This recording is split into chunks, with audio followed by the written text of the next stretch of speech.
Assalamu alaikum wa rahmatullahi wa barakatuh. Hope you guys are all well.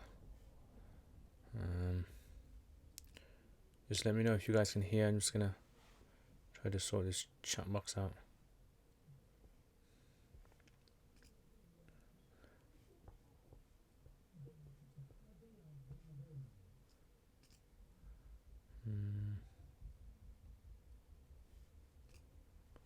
Okay, there you have it.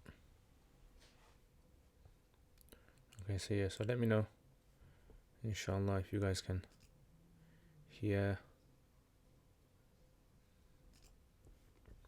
Alhamdulillah, excellent.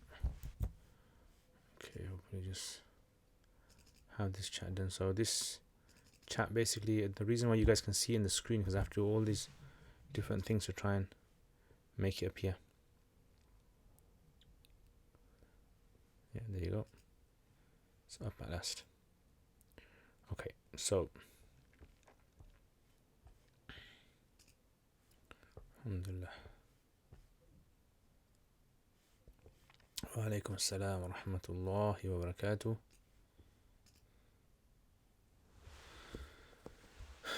Right, so let's how's everyone? Everyone okay?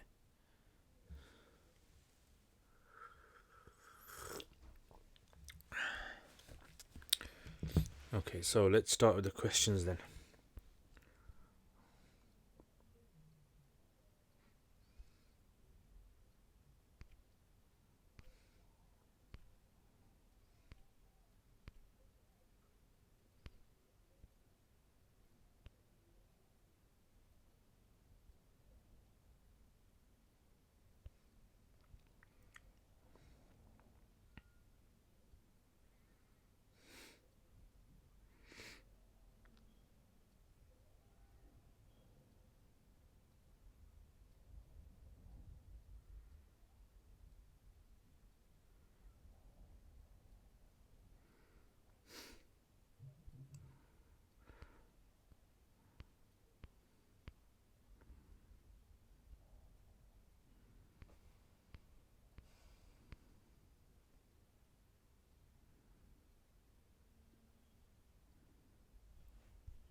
Okay, so right, so the first question, okay, I think I'll have to answer this separately. I'll have to answer this I'll just answer this on Curious Cat then. Right, next one. This is basically the first question is to do with what a husband and wife can do whilst she's in menstruation. So because there's going to be probably kids watching this as well, so I think I'll avoid going in details there. I'll just put on a Curious Cat. Okay, next question. Assalamu alaikum. Can you please explain and give examples of istihsan? Do other madhabs apply it? Also, can you please explain if qiyas is done by muftis today, or was it done only by the early mujtahids? Lastly, please explain if ijma' can only be of the sahabas. Can ijma' be done today? I'm just trying to understand the sources of fiqh and I'm a little confused. Jazakumullah khair. So this question is basically to do with usul al-fiqh. So those of you guys who have studied usul al-fiqh would be familiar with the terms that are being used here, and those of you guys who are not familiar with it who are going to find it maybe a bit difficult. So Assalamu alaikum wa rahmatullah. Sister Hamida, mashallah. Brother Ahsan, wa alaikum assalam wa rahmatullah. Mashallah. Brother Muhammad, assalamu alaikum ya shaykhana, huna sadiq laka min Facebook, Muhammad Abu Ibrahim. Mashallah, ahlan wa sahlan shaykhana Muhammad Abu Ibrahim. Ahlan wa sahlan min Netherlands. Naam. Ahlan wa sahlan bikum. Okay, so basically, so if you want to understand, I can't explain this question in a lot of detail because it's going to take a lot of time, and I want to kind of restrict the question and answers to people who are more sort of asking for questions that are difficult for them to find. So if you want to learn about usul fiqh in detail, I've done actually a whole course on this, and you can register for that course. The details, as you can see on the screen, the details are going to be there, so you just have to go to uruk.com and there you can register for the courses. But I'll give you a little explanation of these in a nutshell. I will try to. So first of all, what is istihsan? So the concept of istihsan is basically this. According to the Hanafi scholars, they believe that the entire Sharia is something which can be rationally understood. Like every single thing in the Sharia has a rational reason behind it. Why? Because Allah is the Hakim. Allah is the one who is the ultimate Hakim. He is wise. He puts everything in a place that makes sense. Now, some of these things that we have will make sense to us. Some of these things will not make sense to us. Right? For example, like there are certain things in Islam we don't really know why Allah has ordained them or prohibited them. For example, like we don't know why it's 5 times salat and why it's not 6 times salat, or why it's not 4. What's the significance of going around the Kaaba 7 times? And things like, pork. Why is pork haram? We don't know. Yeah, that's to be honest. So the issue over here is that most of the things that we have is basically to do with those ahkam, those rulings which are ijtihadi, right? That's why the Prophet ﷺ, he encouraged Sahaba to do ijtihad, to use their exhaustive resources to try and come to an answer. And the reason for this, like we said, is because Islam is a religion which is going to last until the Day of Judgment. So therefore it has to be something which is applicable everywhere around the world. There's not just going to be this one carbon copy set of rules which can't change at all. No. So imagine it like, imagine like a river. So a river that flows, in the summer the river sometimes dries up, and in the winter sometimes it gets big. So this river that flows, this is basically the differences in times that we have. But the original bed of the river is going to be the same. So the bed of the river is going to be the same. It's just that the amount of water that's going to be in this river might differ. So based on this, the Hanafis believe that the ahkam of the Sharia are something that can be theorized. Like you could come out with a theory. For instance, like when a person does wudu, right? So it makes sense that wudu is done with water that is uncontaminated, right? That kind of thing makes sense. But then, for example, like, therefore that means that water that has something mixed with it and overwhelms the water, you can't do wudu with it. So, for instance, like when it comes to Ribena, you can't do wudu with Ribena, you can't do wudu with tea, you can't do wudu with Coke, right? So the Hanafi said, because although it contains a lot of water, it's not in the same description as water which is from the sky, meaning rainwater. But the question now arises, can you do wudu with nabidh, which is basically a drink that's made with putting dates into water overnight? Can you do wudu with this? Technically, you shouldn't be able to do wudu, according to the logic, that it has to resemble rainwater. Because obviously, if you've left dates in water, it becomes very sweet, and therefore it kind of doesn't resemble water, it resembles some beverage. But because the Prophet ﷺ on an occasion, he actually did wudu with this, right, according to Abdullah ibn Mas'ud, then this has broken the rule. So therefore, whenever a rule has been broken, that has been theorized by the jurists, this breaking of the rule is known as istihsan. Right? So that's one example.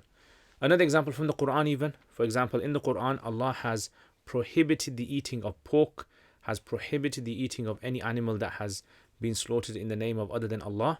We know that because it's categorical. But at the same time, Allah has said that whoever is coerced into eating this, as in because of extreme hunger they would die if they didn't eat it, then they're allowed to eat pork and they're allowed to eat animals that are slaughtered in the name of other than Allah. That's only if they are coerced in doing it. So it's as though the rule has been broken. So this is, like I said to you, imagine the river bed, and then the water that flows. Sometimes the water goes over the limits of the river, and sometimes it stays within the limits. So this breaking of the rule, this is something which the Hanafis discuss. So they say that, look, for instance, like any animal that you can't eat, its saliva should be impure. So you can't eat a dog. So therefore the saliva of the dog is going to be impure. So if a dog licks from a bowl of water, let's say, you can't use that water, it's impure now, right? Because the saliva of the dog follows the ruling of its flesh. So any sort of animal like that, the Hanafis say, they've theorized this theory and said any animal who is which is non-edible for us, which is haram for us to eat, the saliva should also follow in the same ruling.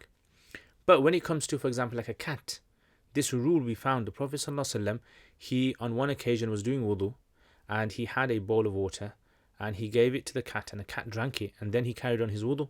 And then Aisha radiallahu anha asked him and he said, yes, this is fine because this is an animal which frequents you a lot. So it's as though the Prophet ﷺ, he broke the rule that we've understood to show that this rule can be broken if there is a valid reason. And what was that valid reason? Yes, cat saliva should be impure, but if the cat is something of an animal that frequents the house a lot, it's very difficult to try and avoid having the cat in your house. So that's why if you've got a cat in your house, you know how difficult it is to try and stop the cat from eating and putting its tongue in different things. Right? Sometimes it comes to you, rubs your nose on you, etc. So this is the like in a gist, this is what istihsan means. And like I said to you, it's a very long discussion and we don't really have time to do it here. But if you want to learn more about it, you can join the course on my Usul Fiqh course in the uruq.com website, and it's 28 lessons and it goes through all of the major issues in the Hanafi fiqh, in Hanafi usul. Okay, the other question is, is qiyas done today? Yes, definitely qiyas is done today. Definitely, there are many examples of how qiyas is done today. One of the examples is, like for example, with regards to blood transfusions. So blood transfusions wasn't in the past, but they do qiyas of permissibility of blood transfusions with breast milk. So they say a woman is allowed to give her breast milk to a child. Technically, you're not allowed to consume anything from a human body, right? That's the theory. But this is something which is allowed. So therefore, they do qiyas onto this, and they say that therefore blood transfusion is allowed because the milk keeps the baby alive, and the blood keeps the one that is receiving the blood alive. Okay. Ijma'. Okay, ijma' of the Sahaba is something which everyone kind of agrees. Then ijma' of everyone after that, there's a disagreement in that. So there's a bit of a detailed explanation. I mean, it won't really have time, otherwise it's not fair for everyone else answering the question. So I hope that answers that.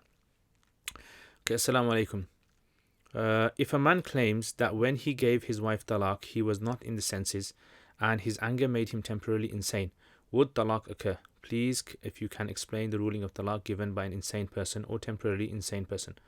Yeah, according to the Hanafis, they say there's a difference between anger and between insanity. So if a person is insane, none of his dealings, transactions, or any sort of actions which have consequences will take place. So this is why his talaq will not take place and his nikah will not take place, etc. Yeah, because he's not in the right mental state. And how would he not be in the right mental state? He'd have to obviously be checked by the experts. Experts would have to check him, like doctors or psychiatrists, to be able to say whether he's in a mental state. If a person is angry, however, anger is not, according to Hanafis, anger is not considered to be out of mental state. It's not out of capacity, basically. So in the state of anger, according to Hanafis, talaq will occur. Okay, next. Assalamu alaikum. I had this question for so long, alhamdulillah, I have you to ask now. Is it allowed for a mentally handicapped person to get married? Yes, of course, why not? If there's a person who's mentally handicapped, they can get married, but obviously the marriage will have to be supported or performed by the guardian. Can he get married on his own without the parents' consent? If it depends what kind of, see, in this society, when people say a person is mentally handicapped, there's different grades of mental handicapped. According to Islam, when someone they say that someone is majnoon, it means they're out of capacity, meaning they cannot make decisions for themselves, right? So if someone is out of capacity and cannot make decisions for themselves, and so psychiatrists or doctors have said so, then this person is majnoon, and in that case, then obviously the guardians do everything for him. It might not be practical for this person to get married, right? Because they don't even know what's happened. They don't even understand the concept of marriage, right? And as for everyone else who has a certain type of mental disability, it depends. Someone might have, for example, like Alzheimer's disease, or someone might have dementia, someone might have some other form of mental. So yeah. So can his parents get him married? So again, it depends what kind of. I think the question is asking a question where there's someone who has, let's say, for example, Down syndrome, right? So who understands a lot of things what's happening around them, or autism, who understands a lot of things, but they're still in capacity, right?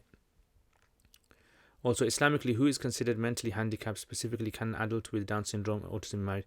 Yeah, I don't know. I'm not an expert in these issues, so you'd have to ask a doctor. It'd be preferable if you could ask someone who is someone like, for example, there's actually some scholars who are also doctors as well.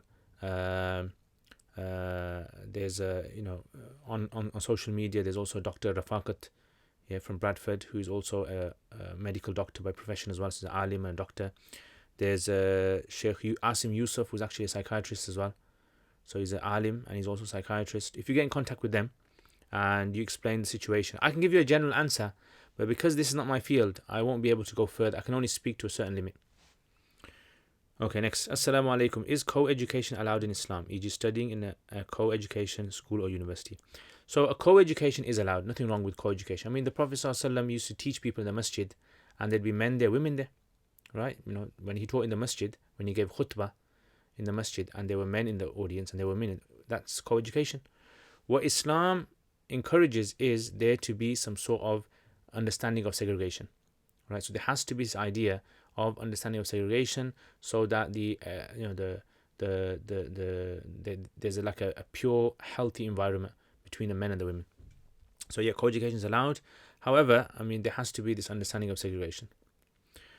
Assalamu alaikum, dear Sheikh. These questions are personal, so you don't have to. Okay, so this is some personal questions, so I will answer these ones. Assalamu alaikum. Hope you are well, inshallah. I wanted to ask, if a woman has daughters from a previous marriage and she remarries, then is her new husband mahram? Yes, her new husband is a mahram for the children, because now the new husband has become the father-in-law, just like the Prophet ﷺ was not father-in-law, stepfather. The Prophet ﷺ was stepfather to the daughters of Salma. So Salma's daughters, Zainab, she was the stepdaughter of the Prophet ﷺ. So it's kind of like in place of a father, and therefore it's mahram basically. Okay, assalamu alaikum. There is a hadith that the Prophet ﷺ and his wife Maymuna radhiyallahu used to take ghusl from the same pot. Can you explain this, as it is makruh to look at private parts of spouse? Please, if you can explain. So first of all, is it permissible to look at a spouse's private parts? Not to my knowledge. From the early Hanafi classical scholars haven't mentioned about looking at the private parts of your spouse to be unlawful. In fact, this is something which is allowed, because the aura in front of a husband and wife, their aura, there is no aura. In other words, there's no nakedness. They can look at all their body front and back without a problem. So this is not. Yes, some scholars have said it's disliked, as in it's better not to do, but there's no sort of categorical reason. There's no ayat in the Quran that says this. The Quran even says, Hunna libasun lakum antum libasun lahunna. They are clothing for you, clothing for them. So in other words, everything is allowed. Fa'tu harthakum anna shi'tum. Approach your spouses whatever way you want. So this is why there's no sort of categorical thing about this being impermissible. Yes, I think some scholars have said it's disliked because there's a narration from Aisha radhiyallahu anha that says, I never saw the Prophet's private parts. So this is her own practice, but it doesn't mean, maybe out of shyness, maybe out of honor and respect for the Prophet ﷺ, this was a miracle of the Prophet ﷺ. Allah knows best. So to say that it's makruh, then personally, I don't find that there to be enough evidence for that. So how did she take a bath? So in that case, the question's answered. So the way they used to take a bath was they would have this big bucket in front of them, let's say, and they would scoop water. And this is possible to do this. Sometimes people, if you go to places that are poor areas in the world, you'll find that sometimes they have this kind of a cloth tied around them, around their private parts, and they just take a bath, and then they can just wash the rest of the area. So I hope that answers the question. Next one. Okay, let's check out the questions that you guys have gotten before I forget these. Right, so Ahlan wa sahlan bikum kullukum. MashaAllah, Sister Nasima, Ahlan wa sahlan biki. Okay, Nawfal Al-Azizi. Assalamu alaikum. As for not fasting because of traveling, is it a condition to start the journey before Fajr? Salam from Brother Netherlands. Yes, it's according to Hanafis that the dispensation is only for someone who is on a journey, not a person who is going to go on a journey after Fajr. Yeah. Okay, Sister Nasima, can we disqualify a suitor because he isn't religiously fit? Like he doesn't know how to read Quran and doesn't show any willing to grow. Kindly advise us regarding the ideal religious level. Yes. So remember, if a man wants to marry a woman, he has full right to choose whatever he wants in her. Right. So it's like, and the same with a wife as well, a woman. If a woman is going to choose a spouse, she has full right to choose whatever she wants in him. Right. And this is their right, and there's nothing wrong with it. And for people to pressure them into saying that, no, you have to, you have to go for this and you have to go for that. No, that's wrong, days. So a person has to go for whatever they want. Yes, the Prophet ﷺ has advised. He says some people look for wealth in a spouse, and some people look for religiosity, and some people look for nasab and lineage, and some people look for looks. But he said, go for the one who has more good religious character in them. Yeah, and that's going to help you in the marriage. So this is why, yes, totally permissible. If a person sees that this person is not praying their salat, or is not fasting, or even has very strange beliefs, then it's up to them. If they're not happy with that, they don't have to marry them. Yeah, it's totally fine, valid. Is it haram for men to wear a necklace that says Bismillah? No, you can't say it's haram. Wouldn't say it's haram, but again, if it's made from gold or silver, then if it's made from gold, then it would be haram. If it's made from silver, other materials, it may be allowed, but if it's something in the community that is a form of jewelry and it resembles some sort of jewelry of women, then it wouldn't be allowed. Because the idea of jewelry is resembling women. And the other thing is, if it's got Bismillah on there, then I would avoid wearing it when going to the toilet. Yeah, that's another issue. Okay, Ahsanul Haq. I had an experience where a brother has suggested not to wear a wedding ring. Upon asking him why, he mentioned that he must be different to the non-believers. My question is, to what extent does the Muslim act different to the non-believers? For instance, is wearing trousers or jeans wrong? How would I advise the brother? Yeah, good question this is. A lot of people have confusion here. So basically, when it comes to resembling the non-Muslims, the Prophet ﷺ has said that about the Jews of Medina, that the Sahaba should not imitate them. Right. So near the end of his life, he told them not to imitate them, so much so that he even mentioned that the hairstyle that the Muslims have should be different from theirs, and he mentioned about some of the clothing that they used to wear as well should be different from theirs. And so this is kind of like a very sort of like important thing for Muslims to have an identity. Now, to what extent must Muslims have a separate identity? Should Muslims have a uniform? They all wear the same uniform, like thawb, jubba, or shalwar kameez, kurta. Should Muslim men wear that and women wear black hijabs? Is that what it means? So this doesn't seem to be what the Sharia is aiming for, because the Sharia has come for all of mankind, and mankind is not can't change all of their culture and traditions. It's very difficult for them, because the culture is a very difficult thing to change. In fact, the Arabs hardly changed any of their culture when Islam came. The Prophet ﷺ, when he came to them, he said, "Ji'tu li'utammima makarim al-akhlaq." He says, there's things amongst you that you have which are good, and I've just come to add some extra things, to change some things. So certain things were changed. So this is why technically you can wear any clothes you want, so long as they fulfill a certain Islamic criteria, like they're not transparent, or they're not so tight around the limbs, and they are they don't have any sort of like haram sort of things attached to them, like for example idols, etc. So this is the kind of thing. So this is why when we say you don't resemble anyone, then according to Hanafis, there's two things. Number one is if something is an integral part of another religion, like for example Christianity, integral part of Christianity, a certain particular thing that everyone knows them for, the cross, for instance, right? That's everyone knows them for that. So therefore, you can't have that. That's not allowed, right? Or for example, like something which is integral to the part of the Jews, for example, having those locks on the side of the hair, right? That would be not allowed, right? Because that's something which is integral. Or for example, Buddhists, when they wear their kind of robes, that would not be allowed because it's an integral part of their faith. That's the first thing. the second thing is if a person is deliberately trying to imitate, so it's not something necessarily that's part of them, but he's deliberately trying to imitate because he wants to be like them. Right? Now, a lot of people don't really do this, but this would be in someone, for example, who is deliberately trying to make themselves look like a particular faith, right? And even though that action that a person's doing is not related to that faith, but he just wants to. So, for example, like maybe it might be something like,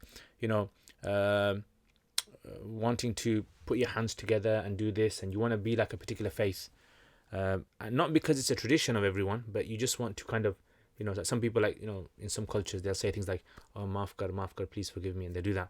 That's obviously not, they're not trying to imitate anyone. But if it's something which is deliberately trying to imitate how a particular faith, like Hindus might do it in front of their idols, right, then that would not be allowed. So these are the two reasons of imitation, basically. Everything else is technically permissible, right? So if, for example, like, if once I remember someone came to Imam Abu Yusuf rahimahullah, and he said to him that, how comes you're wearing shoes that have hair on them, like shoes that had animals fur? This is the clothing of the the barbarians in a certain location. So he goes, no, this is for islah as in, it's something which is the society uses them, like the clothing that we wear, the shoes that we wear.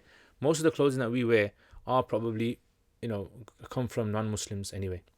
The cloth that we make our clothes from, a lot of it comes from China, and the shoes that we make, that probably comes from different countries, most likely non-Muslims. Muslims hardly make much compared to the non-Muslims.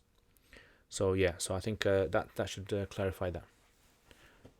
Okay, freebies. How do we view the hadith that Ammar being killed by a Baghi Jamaat calling towards hell? Is it historically fact that the killer of Ammar? I don't know. Allah alam. I haven't looked into that. I don't know.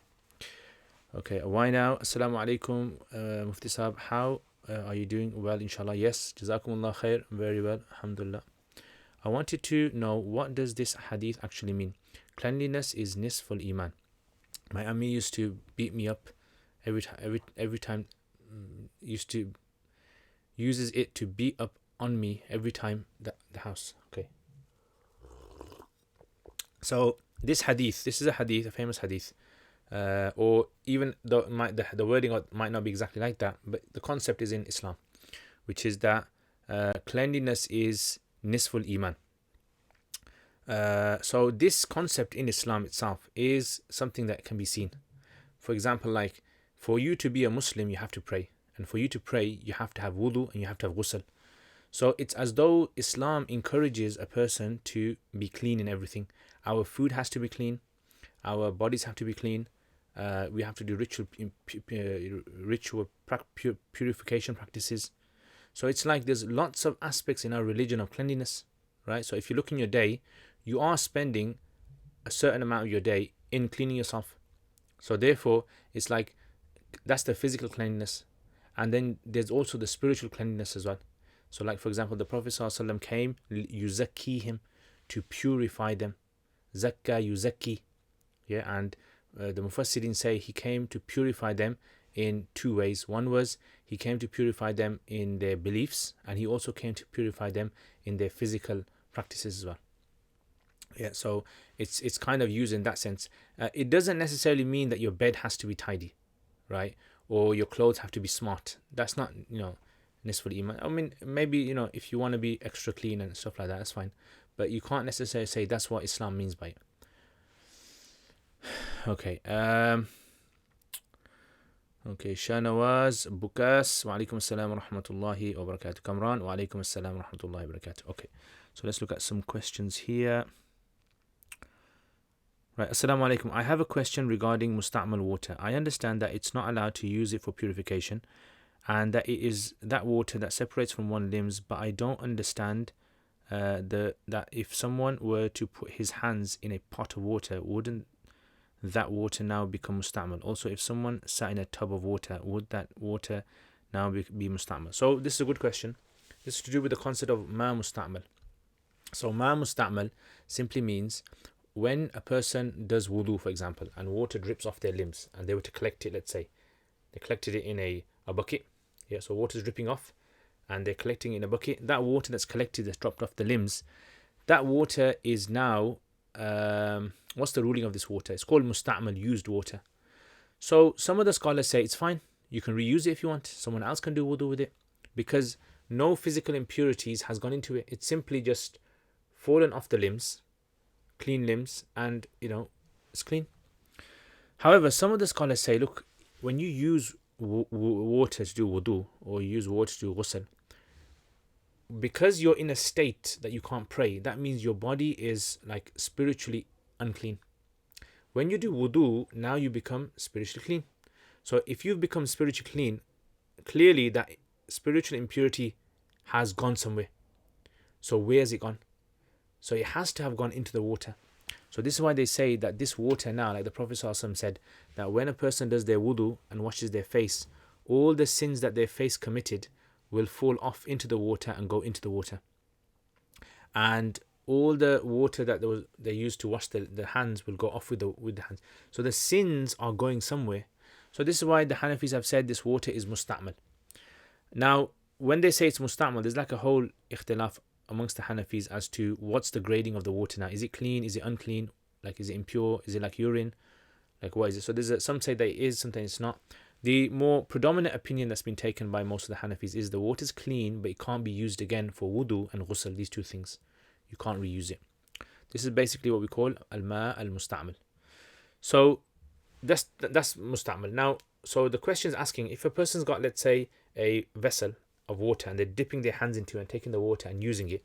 So the water is not falling into that, but because their hands are using it. So here is where there's also an ikhtilaf amongst the Hanafis as to regard to this. So if a person was to dip their hands in a water, will all that water become contaminated? So they say no, it won't. Right? Because that water has not fallen off the limb. For it to fall off the limb, it has to go onto the limb and drip off. So simply by putting your hands in the water, Abu Hanifa rahimahullah opinions reported from him that he says simply by putting your hands in the water does not change. Basically, you have to put it onto your limb and let it roll off your limb. Does that make sense? That's why the water in the vessel will be fine. And same with a tub of water. So if you went into a tub of water, technically according to the opinion of Abu Hanifa, the water would not become problematic because it hasn't fallen off your limbs, right? So that's that. If you want to understand more about this, if you go to my Quduri lessons, in my Quduri lessons I've actually explained about ma musta'mal, right? So if you watch it there, inshallah, you should be able to get more explanation there. Okay.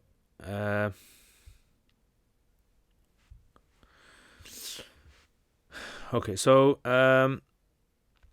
Assalamu alaikum. Thank you so much for agreeing to the Jinayat crash course. I know many people they will be interested, looking forward to it. Also, sorry for being so demanding. Please, can you do the course? Hajj and istihada. Inshallah. Yeah, inshallah. I did promise, and inshallah, I'll do it. Okay, Assalamu alaikum. Forgive me if you answered this question before. If so, if you can, please direct me where I can find the answer. Does the woman have to open her bun or ponytail for ghusl? Can she make her hair in a braid bun ponytail after getting in a state of janaba so she doesn't have to wash all of it? Yeah, so according to many of the Hanafis, their position is like Sahib al-Hidayah.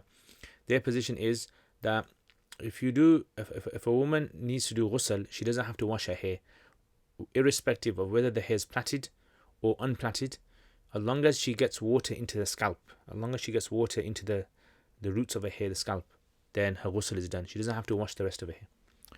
Yeah. Okay, Assalamu alaikum. I have enough money saved to go on Hajj. However, my husband doesn't want to go yet. I really want to go and can afford to go.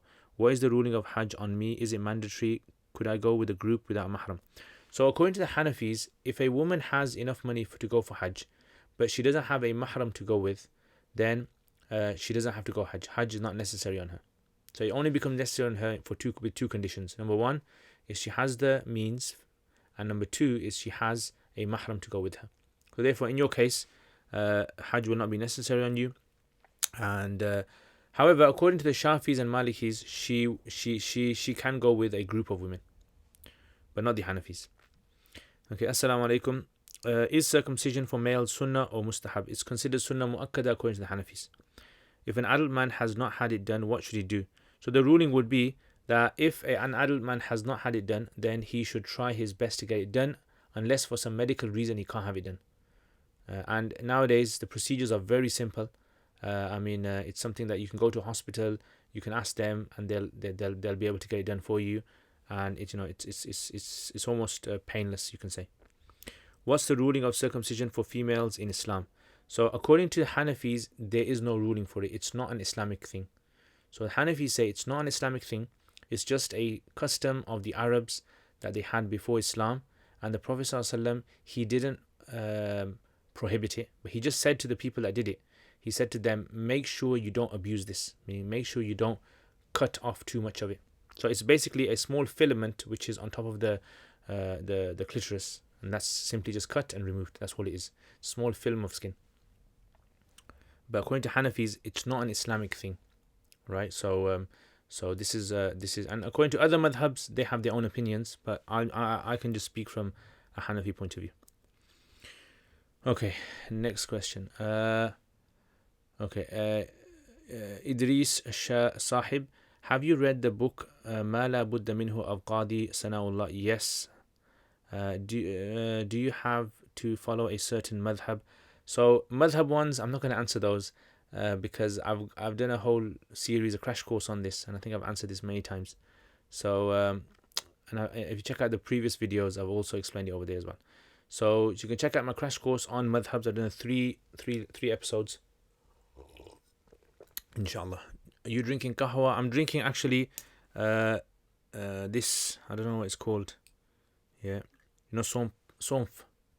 What do you call somf in English? Who knows what somf is? It's somf. Jazakallah khair. So I'm sending Ami this clip. Yeah, very good. Send. Freebie.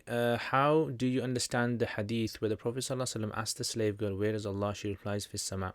Yeah, so first of all, this hadith. So what happened basically was the Prophet ﷺ, he came across this young lady, and he said to her, he said, he was basically asking her about her religion. Does she believe in God? And she said she didn't understand. So the Prophet ﷺ said to her, where's Allah? As in, the God you worship, where is he? In other words, they used to worship gods, idols that were located in certain places in Saudi Arabia. So someone to certain mountains, somewhere in the Kaaba. So if you went to someone and said, where's your God? And he would say, my God's in Taif, or my God's in Mecca, or my God's in this particular location.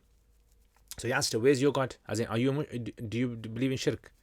So this is like a question that, sometimes when you're speaking to a child, and you say to a child, like, you can't ask your child very, very sophisticated Islamic things. You have to ask them, like, for example, if you want to ask a child that have you let's say, I don't know, have you done Hajj? Right, so the child might not understand Hajj. And you say to them, have you been to Mecca, to that black house and gone around it? Have you been there? And they go, oh yeah, I've been there. Yeah, so this is how he was talking to her. So first of all, this hadith, there's a difference of opinion among scholars of whether this hadith is a valid hadith. And the reason they say it's problematic is because the wording of the hadith differs from version to version of the hadith. That's one. And secondly, it wasn't to show what she believed about Allah. It was just to show whether she believed in Allah or not. Like, did she believe in Allah, or did she believe in the other idols? Wallahu alam. Okay, Tasneem Chowdhury, Assalamu alaikum Sab. How far can a woman travel without mahram? If I was going to travel to work to another city, would that be permissible? Okay, so this question I'll answer in a bit of detail. I have answered this before, but I think I haven't done it in a bit of detail. So when it comes to the issue of traveling, right? So in the time of the Prophet ﷺ, the circumstances and the situation was very, very hostile against Muslims, right? So because it was quite hostile against them, what was happening was that Muslims were putting their lives at threat if they went outside of their cities. So in the olden days, a city was like a castle, basically. If you were in your city, you were safe. And that was your entire government, like the authorities, protection, everything you were guaranteed in your city. So imagine the UK today. Wherever you go in the UK, you have rights. In other words, you are by law protected. The government will protect you, and the authorities will take care of you wherever you are in the UK. In the olden days, how it was city was your safe haven. As soon as you left your city, the jurisdiction of your, let's say, your city authorities was over. So no one had, authority outside of that. That's why bandits and people had to fend for themselves. You had to be your own authority on a journey, right? So you could get raped, you could get killed. People didn't used to like going on journeys, and the Prophet ﷺ said, "As-safar qita'atun min al-adhab." Going on journeys is a portion of torment. It's a type of torment, as in you're sacrificing so much you might not even get back alive. So the Prophet ﷺ, he banned men from traveling, even on their own. He said one person is not allowed to travel. And he, on one occasion, he said 2 people can't travel. He said 3 people can though. Yeah. الواحد شيطان والاثنان شيطانان والثلاثة ركب. So as the situation became easier now, as Muslims began to spread and different cities began accepting Islam, the areas between the cities became safer now. And the Prophet ﷺ, he said, a time will come that Islam will spread so much that a woman will be able to travel from one part of the Arabian Peninsula to another without any fear of anyone harassing her. So that time hadn't come yet, but the Prophet ﷺ said a time will come like that. And the Prophet ﷺ, he said a statement as well. He said, no woman who believed in Allah on the last day is allowed to travel more than the distance of 3 days and 3 nights journey, except with a close family member or a husband. So this hadith that he said, what does it mean that traveling 3 days and 3 nights? So some of the scholars, they say 3 days and 3 nights. This is something which was according to their days, right? So in other words, a day's journey, right? A day's journey in the early days was basically from dawn to half day, midday, which is about maybe 6, 7, 8 hours. So from dawn to half day, that was 1 day journey. And then after that, they would rest. So you imagine you've got 100 people that are traveling with you, and you travel for 6, 7 hours straight. You're going to get tired, aren't you? So you rest. So you rest all the way. People camp, they make food, they rest all the way till Maghrib, Isha, and they go to sleep, and then they wake up the next morning, and then they set off again, day 2 and day 3. So like 3 days journey basically means something like on the average of, let's say, 6 hours a day, right? So you got like a 6 hour day, and that's how it kind of worked out to be. So the Prophet ﷺ would say that this 3 days and 3 nights is going to be something which is very, very taxing on the body.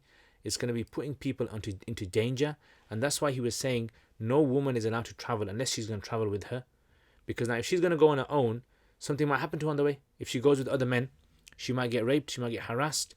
3 days is a long time, and a woman's putting herself unnecessarily in danger.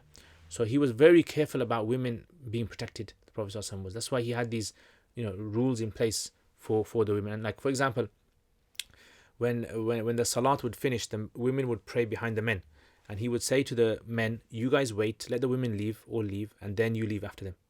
Yeah. So he didn't even want the women to have the problem of having to, compete with the men in leaving the masjid. So he allowed the women to leave first, and then the men as well. So this is basically why this concept of distance now has come into the equation now. In other words, what distance would you say is a distance of 3 days and 3 nights? That's the first thing.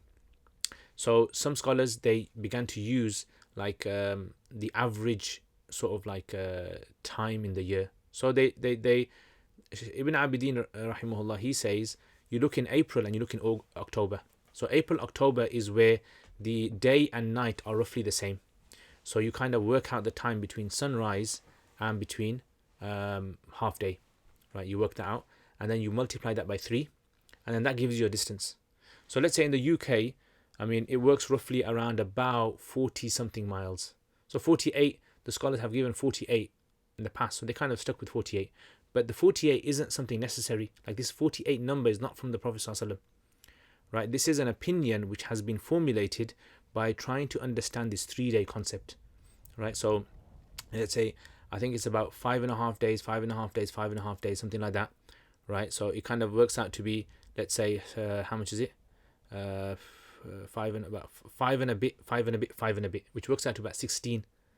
So 16 miles every day, 16 hours they travel. So 16 hours they've traveled over the 3 days. And how far does a person travel? If you're walking it, how far are you going to travel? So average walking speed is 3 miles per hour. So 3 miles times 16, they're equal to 48. That's where they get it from. But if you were to take winters, for example, winter, you have about 4 hours. Yeah, 4, 4, 4. So on each 3 days, you've got 4 hour one day, 4 hour another day, and 4 hour on another day.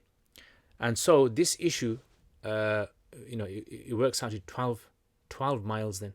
They cover a distance of 12 miles over the 3 days.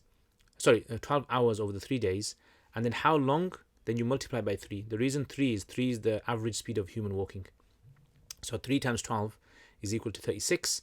So some Hanafis say in the UK, 36 miles is the distance of a journey.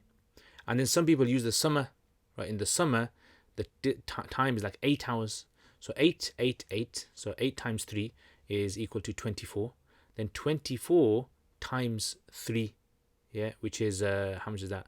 60, 72? 72 hours, they say. That's one opinion in the Hanafi school. So do you see how complex this masla is? It's not just 48 miles. 48 miles is one opinion. In fact, 48 miles is the weak opinion in the madhab. And then some of them actually, like Imam Ibn al-Humam, what he says is, you look at what that society considers difficult. Like in the UK, what journey would you consider very difficult where a woman's life would most likely be at threat? What distance would you consider? So he says, if that distance is, let's say, 80 miles, then you consider 80 miles. So she can travel up to 80 miles. And if you consider it to be, let's say, 100 miles, whatever in that society people would consider to be a dangerous journey. Now, for example, from Birmingham to London, it's not really dangerous, right? So Imam Ibn Humam's opinion, if that was taken, then it would mean a woman can travel to the various cities without problem. That's another opinion. And the third issue is a kind of like a modern sort of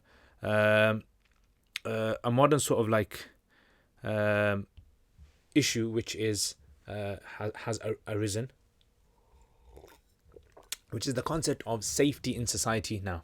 So for example, like when we travel nowadays, we travel on various modes of transport, and these modes of transport are fairly safe compared to the past. Like for example, if you go on a train from Birmingham to London, it's very, very unlikely that you hear like maybe 1 or 2 cases in the year that a woman's been harassed. Like very unlikely you'll hear that. So it's like very safe now to actually travel. It's probably sometimes dangerous to travel, in certain areas in your own city maybe, than traveling from maybe one city to another city. So this is why this masla is something that I believe scholars need to kind of come together to try and sit down, because a lot of women are now working. A lot of women are going for higher education, university. And so this idea of this travel issue is going to pop up now, right? So I just thought I'd mention that, inshallah.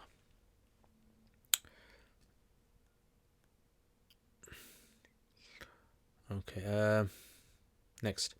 Have you thought about doing a series on the seerah of the Prophet ﷺ or the prophets? Yeah, that would be an excellent idea. The only problem is, you see, when I want to make a series, I want to make the series with two things in mind. Number one is I want it to be thoroughly researched. So I just don't want to make a series that's just, willy-nilly, sort of like unresearched and rudimentary and might have lots of mistakes in there. I don't want to make that. So I like to research it thoroughly. So to me, to research it thoroughly, sometimes I have to put in lots and lots of hours to research. So sometimes a crash course that I do, I might have to research it. It might take me like 5 hours to research it. It might 10 hours, sometimes even 20 hours like of researching over a few weeks. So this is why, for example, the Jinaya one that I'm going to do, inshallah, I've been researching that. So I've been going through several Hanafi books covering the entire sections on Jinayat and making notes on it. And once I've covered a good selection of books, then I'll feel comfortable, and then I'll just like kind of map it out. That's the first thing I like to do. And the second thing I like to do is I like to present it in a way that I believe is more viewer orientated. So rather than it being beneficial for me, I want it to be beneficial for the viewer, so that the average viewer who watches it will be able to understand it and not get bored as well. Yeah, so that's my kind of aim. But inshallah, make dua, and I want to do a seerah, one of the Prophet ﷺ seerah in detail with images, with modern images, and all of these kind of things, so that people can see how it happened. And I also want to do, you just told me now seerah of the Prophets. It's a good idea, so I'll add that to the list as well. Okay, next question. Okay, so Assalamu alaikum. Since it's allowed for a minor to get married, what is the minimum age for intercourse? If a walk gets his minor, if a woman, if a man, I think it's supposed to be if a walk, something. If a man gets his minor child married to a, understand that? If a woman gets, it's confusing. If a woman gets his minor child married to a man, when is it allowed for him to have intercourse? Can you explain why it's allowed for a minor to get married? Okay, this is a good question then. So when we understand the concept of marriage in Islam, the concept of marriage in Islam is simply where two people have come together in a community where they are now under the rules and regulations of marriage. That's all it's about. Yeah, so it's basically like a form of, you can say, very like Imam Shafi rahimahullah compares it to a business contract, where two people come together for a form of like an agreement. So there's no age limit for this. In other words, if a person is an adult, whether man or woman, they have their own free will to make a consent of marriage, right? And if they don't want to get married, they don't have to get married. It's up to them totally. No one can force them to get married. This is according to Hanafis. And anyone under the age of puberty, they can get married, but it has to be with the permission of the parents. The parents get them married, right? However, so this is why you see, for example, if you go to like many underdeveloped countries around the world, you'll find that they have like child marriages, and a lot of Muslim countries do this. Right? In the past as well, it was done. You find this even in the past in Europe, it was done as well. But Islamically, they cannot have sexual intercourse unless they reach the age of puberty, because the age of puberty, it means they are now their bodies are physically ready for intercourse. So a girl starts menstruating. So menstruation, the body is telling the woman that now my body is ready for having a child, and the man as well. So this is why they're not allowed to have intimacy before the age of puberty, but after the age of puberty, they're allowed to have it. Okay, so this idea of marriage is not, for example, like we understand today, where two people fall in love and they want to spend the rest of their lives together. This is like a modern, you can even possibly say a Western understanding of what marriage is about, where it's about this kind of, two matrimony and two people coming together and they love each other and they want to spend their lives together with each other. This is like a modern understanding of it. Whereas classically, marriage was basically to bring communities together. This is what it was classically sort of. And yes, obviously the element of love should be there, but that's basically how it is.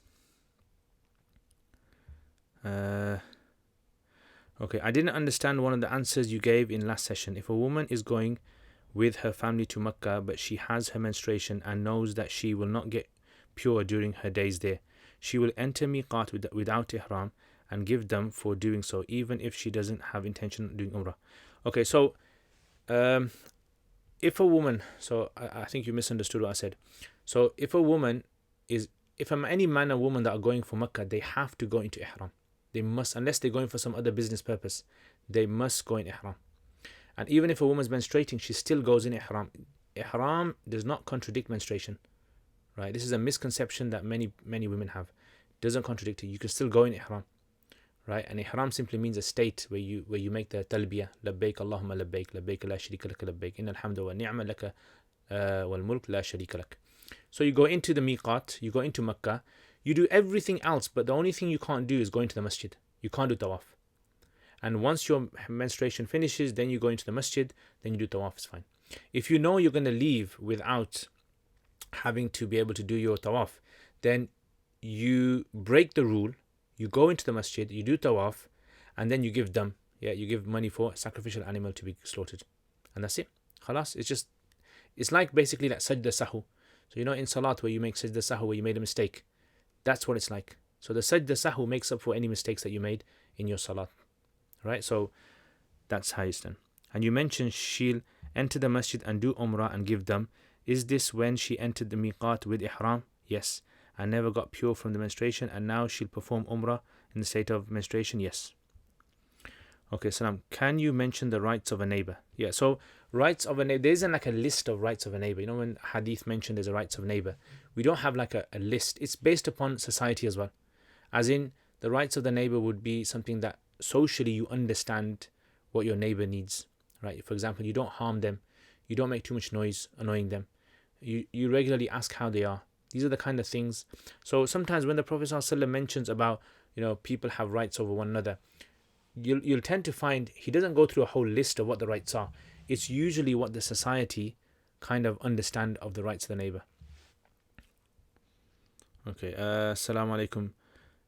Do women get money? I've seen money translated as seminal fluid upon which a ghusl is mandatory, and it's described as that discharge that exits upon ejaculation and fulfillment of desire. How does this apply to women? Okay, so this is a masla related to a topic which if children are watching and you don't want them to listen to this kind of issue, then you can make them block their ears or something, or put it on mute, or turn the channel over. So so I'll explain it now. So in the books of fiqh, what they mention basically is that ghusl becomes necessary under four cases, right? So what are those four cases? Number one is if a man and a woman have penetration.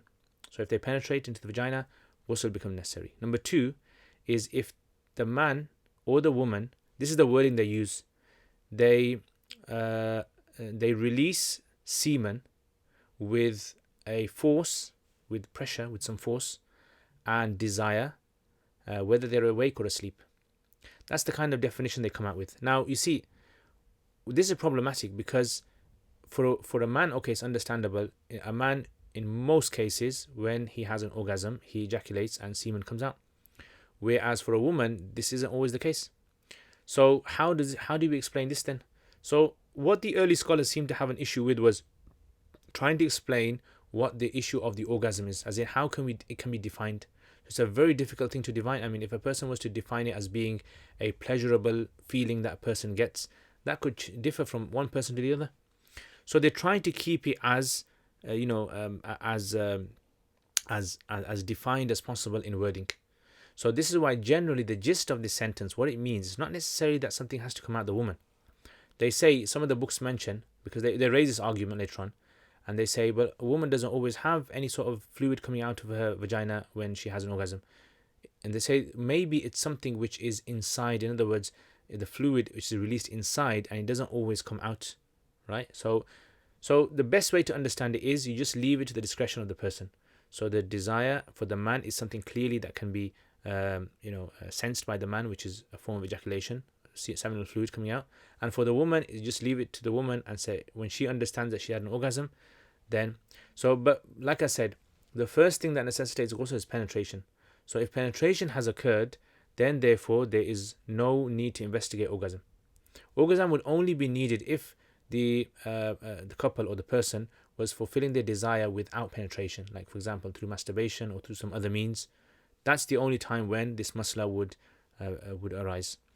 And the other two times when ghusl is necessary is when a woman finishes her menstruation and a woman finishes her postnatal bleeding. Okay, next. Okay, in a previous live stream, you said that we can understand when to be compassionate towards opponents of Islam and when we understand the context of the verse which calls for compassion towards opponents. I have tried to find out what the context is by looking at two English language tafsir books. However, I'm unable to find the context. Could you please find out the reason revelation context of Surah Fussilat, Ayah 34, and then explain this in the next live stream? Well, I didn't get a chance to look at it. Actually, I'll let me just have a look. Okay, so Ayah 34, Surah Fussilat. You know, the thing that we have to remember about these kind of things is Dawah and these things should be left to people who have studied Islam. Yeah, so people who have studied Islam from experts, Dawah should be left to them, I personally think. And not to say that other people can't give Dawah. The only reason is because what can happen sometimes is that people who are not trained in Islamic sciences might slip up and say something incorrect, which can have a ripple effect impact on other people. Sometimes you hear this. Sometimes people, like for example Zakir Naik, for instance, he on certain occasions has said certain statements, made certain statements, which like for example the famous inshallah. I don't know if he said it or not, but a lot of people spread it around that you shouldn't write inshallah, right? Inshallah means Allah's creation, and it's that famous one. And it's like, from an academic point of view, it's a very, very flawed argument. It's a very silly argument, and no academic would ever come out with it. Anyone who studied Arabic language knows that this argument is just silly. But to the average public, because Zakir Naik said it, or people are spreading his image with it, it seems as though it's legitimate. Now people are going to take that and they're going to start using it and extending it to other things as well, and make arguments that when you write inshallah, you should write it with a big capital A. Allah's name should be the capital A, and all these kind of things. So we have to be very careful about this kind of how da'wah is given. I personally think, if we're not trained in da'wah, we're not trained in these kind of things, we should try to avoid it. Okay, ومن أحسن قولا ممن دعا إلى الله وعمل صالحا وقال إنني من المسلمين ولا تستوي الحسنة ولا السيئة ادفع بالتي هي أحسن فإذا الذي بينك وبينه عداوة كأنه ولي حميم. So a very, very good verse. Allah says, who is more beautiful in statement than the one who invites people to Allah and does good himself, at the same time does good, so he practices what he preaches. وَقَالَ إِنَّنِي مِنَ الْمُسْلِمِينَ, and tells people, I am from the ones who submit to Allah. In other words, he shows his identity as well to them. وَلَا تَسْتَوِي الْحَسَنَةُ وَلَا السَّيِّئَةُ, good can never equal evil. In other words, but doing something in a good way can never be equal to doing something in a bad way. If you did something in a bad way, you can never achieve the same as doing it in a good way. Alright, so that's very careful to understand. In other words, if you give da'wah to a person, I've seen this happen sometimes where someone's arguing on Facebook and just like ends up saying, well, you're a deviant, yeah, you're going hell anyway. It's like you've kind of stopped all possibilities of the argument going any further by simply just saying you're a deviant, or your elders are deviants, or you follow deviant scholars anyway, or you're a mubtadi', you're an innovator. As soon as you say stuff like that, it's like, oh my god, this guy's had it now, the argument's finished. So this is why we have to be very careful. Sayyi'ah, you're never going to get the same results as hasana. Allah says, idfa' billati hi ahsan, always respond to their arguments with something which is better than what they say. Like, don't stoop down to the level of what they're saying. If they say your God is, like for example, na'udhu billah, if they say Allah is retarded, yeah, na'udhu billah, Allah is retarded, which we don't believe obviously, but they do say like that. Have you seen those kind of gay parades? They have those pride parades, whatever they call them, and they go around saying Allah is gay and this and that. If you were to turn around and say, well, if you're saying this about Allah, then your God is like this. Now if you respond in that way, you're never going to get this kind of dialogue. You're never going to get this balanced dialogue between the two. They're not going to listen to what you're going to say, right? So Allah says, idfa' billati hi ahsan فَإِذَا الَّذِي بَيْنَكَ وَبَيْنَهُ عَدَاوَةٌ, and then all of a sudden the enmity that existed between you will become كَأَنَّهُ وَلِيٌّ حَمِيٌّ, as though he is your best buddy, your best friend. Yeah, and Allah says, وَمَا يُلَقَّاهَا إِلَّا الَّذِينَ صَبَرُوا, the only people that will receive this ability to be able to have these kind of arguments is people who have patience. وَمَا يُلَقَّاهَا إِلَّا ذُو حَظٍّ عَظِيمٍ, because you need patience, because if you're debating with someone and they're attacking your Prophet and they're attacking the Allah, and you all of a sudden flip and lose it and you start swearing at them and swearing at their parents and their gods and all that, that's it, then it's over. So Allah says the only people that really have this ability is the people who sabr. وَمَا يُلَقَّاهَا إِلَّا ذُو حَظٍّ عَظِيمٍ. Yes, I hope that answers that, inshallah. Okay, so let's have a little break, and then inshallah we'll continue. Ya Allah. Assalamu alaikum.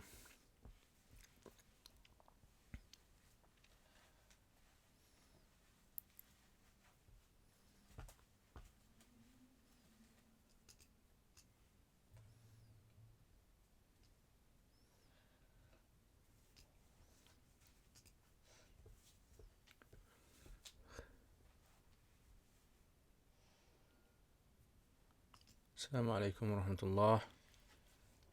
Okay, so let's continue then. Alright, so let's answer a question from here then.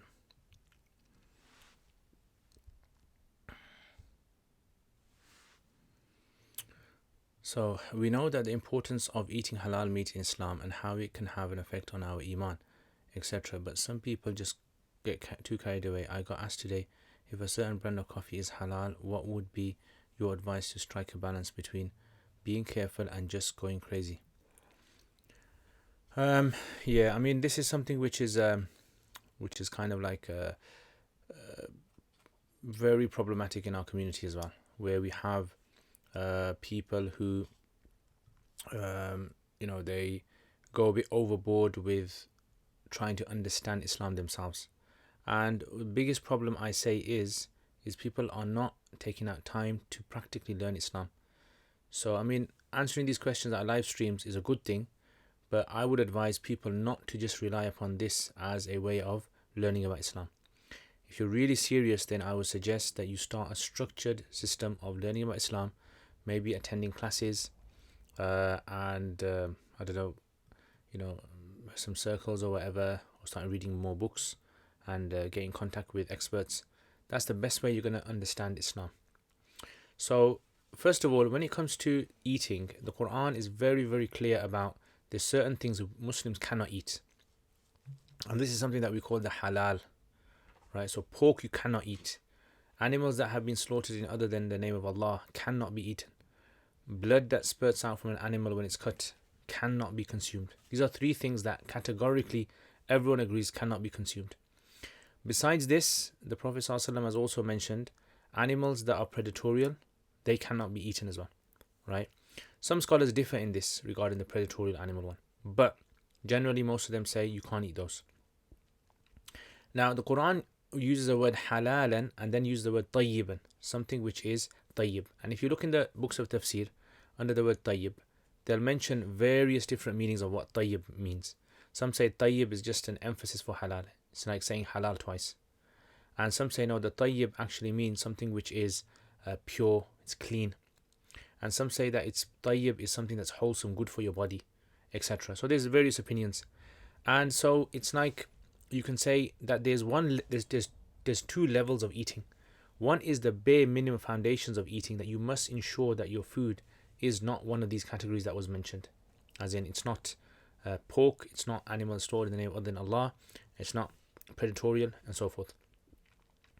So therefore, that's the first foundation. The second foundation on top of that would be things like make sure that the meat that you eat is a good meat. Make sure it's not a meat that's been abused, or it's not a meat that's contaminated, or stuff like that. Right? So this is why a person might, for example, like argue, for example, like coffee beans. I mean, I'm just thinking maybe it's to do with those Indonesian specific type of coffee beans that go through the gut of a certain animal. So there's a particular type of animal, they feed them the raw coffee beans, and then it goes through their gut, and it comes out with their feces, and then they collect that and they wash it and they sell that. So in other words, is this something which is part of the feces? And if it's part of the feces, then therefore we can't eat feces, so it's haram to eat. So maybe that's what they're talking about in this masala. Allah alam, I don't know. Okay. Once I was in a gathering and I heard a woman saying with a lot of pride that she gave her son pak milk when she was breastfeeding him. Curious, I asked her what was pak milk, and she replied that when you don't have intimacy with your husband at all while you're nursing your child, the milk that comes out is pak. Is there any basis at all in Islam for this? So this, in fact, there's actually a narration regarding this, and I'll explain the narration, then it'll make sense. So what happened was the Prophet ﷺ, in the beginning of Islam, he told people not to feed their children milk if they had intimacy with their husbands and were pregnant again. So let's say, for example, there's a woman. She's delivered a child. She's breastfeeding the child, and then a few months later, the husband has intimacy with her again, and now she's pregnant again now. So now they said that milk now is contaminated, right? So initially in the early years of Islam, the Prophet ﷺ used to advise people not to feed their babies milk if they become pregnant a second time whilst they were feeding. However, the Prophet ﷺ later on in Islam, he cancelled this. He said to everyone, he says, I thought this in the beginning. He goes, but then when I saw the Persians and the Romans, and they do this action, meaning they feed their child's breast milk, even though their women might be pregnant a second time. And nothing's wrong with their soldiers. In other words, there was a misconception that was going around that when a child is given breast milk that's from a pregnant woman, then that breast milk isn't strong enough and it doesn't allow the child to grow up, strong. So it's got nothing to do with pure or bark, anything like that. It's just to do with the idea of, it being not nutritious enough for the child. So he says, I've seen the Persians and I've seen the Romans, and many of them practice this, and they're very strong on the horse. In other words, they don't fall off their horses. They're very strong and upright. So he goes, fine. So that's why, the Prophet ﷺ, it was a misconception, and then he gave no instruction regarding it, but he just said, it's fine, you can do it, right? Okay, Salam, my father has remarried abroad. My mother is still alive. What, if any, are my obligations towards his new wife? So his new wife is basically going to be your mother.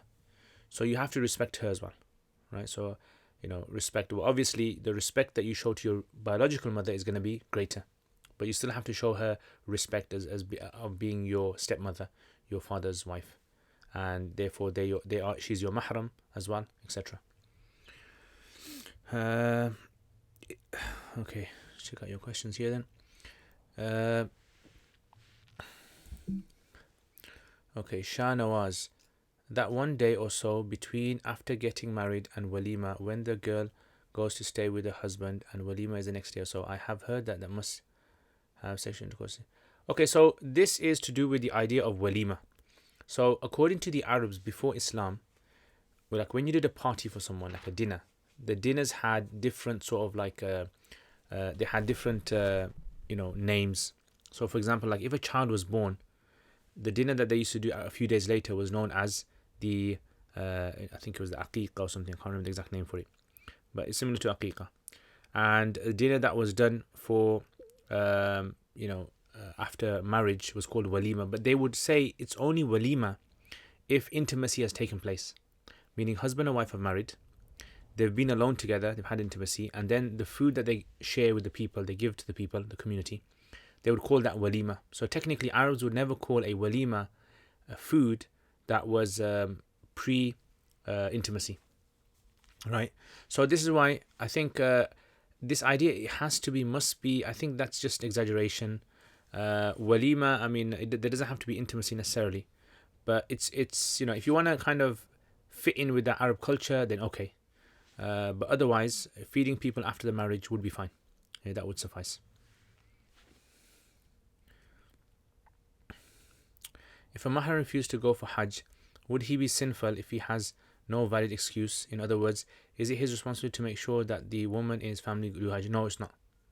Yeah, it's not his. He won't be sinful. Okay, basically, I've heard that it's a must, that intercourse, no, it's not a must. Okay, freebies. Don't you think that if a journey is safe for a woman, she should be allowed to travel without a mahram, as in the Prophet's time, travel was more dangerous than nowadays? Okay, I think I answered that one. Okay, aniseed. Okay, Jazakallah khair. Okay. Next one. Okay. Unknown error. What is the awrah for men? Can the belly button be shown or the knees? According to the Hanafis, so I've done a video on this. So if you go to my Quduri, I've actually done a whole explanation on this. And for the men, it's from the navel to the knees. The navel, according to Hanafis, is not considered to be part of the awrah, and according to Shafi'is, the navel is, but the knees aren't. So the Hanafis say the knees are awrah, the navel isn't, and the Shafi'is are the other way around. Okay, why now? Sonf is actually fennel seeds in English. Fennel seeds, okay. Fennel seeds, yeah, that's it. That's what it says in the box. Okay, yeah. Okay, okay, I think aniseed comes from star shape. Could be wrong. Okay, Musab. Please pray Lahore Qalandars win a match. All teams play to win, and somehow Lahoris think it is a competition to lose the match. MashaAllah. As long as the Pathans are winning all the matches in Pakistan, mashallah, I don't have to make dua for anyone else. Yes, it is. Sira will need to top Yasir Qadi's. Yeah, mashallah, Yasir Qadi did a very good job, very, and he's very eloquent as well, and mashallah, alhamdulillah. Why, Ahmed, could you please give an explanation on what the Sunnah marriage contains and what is actually allowed? Is it allowed to do nikah first and then walima a few months after, as this has become common? Yes, see the idea of a Sunnah marriage.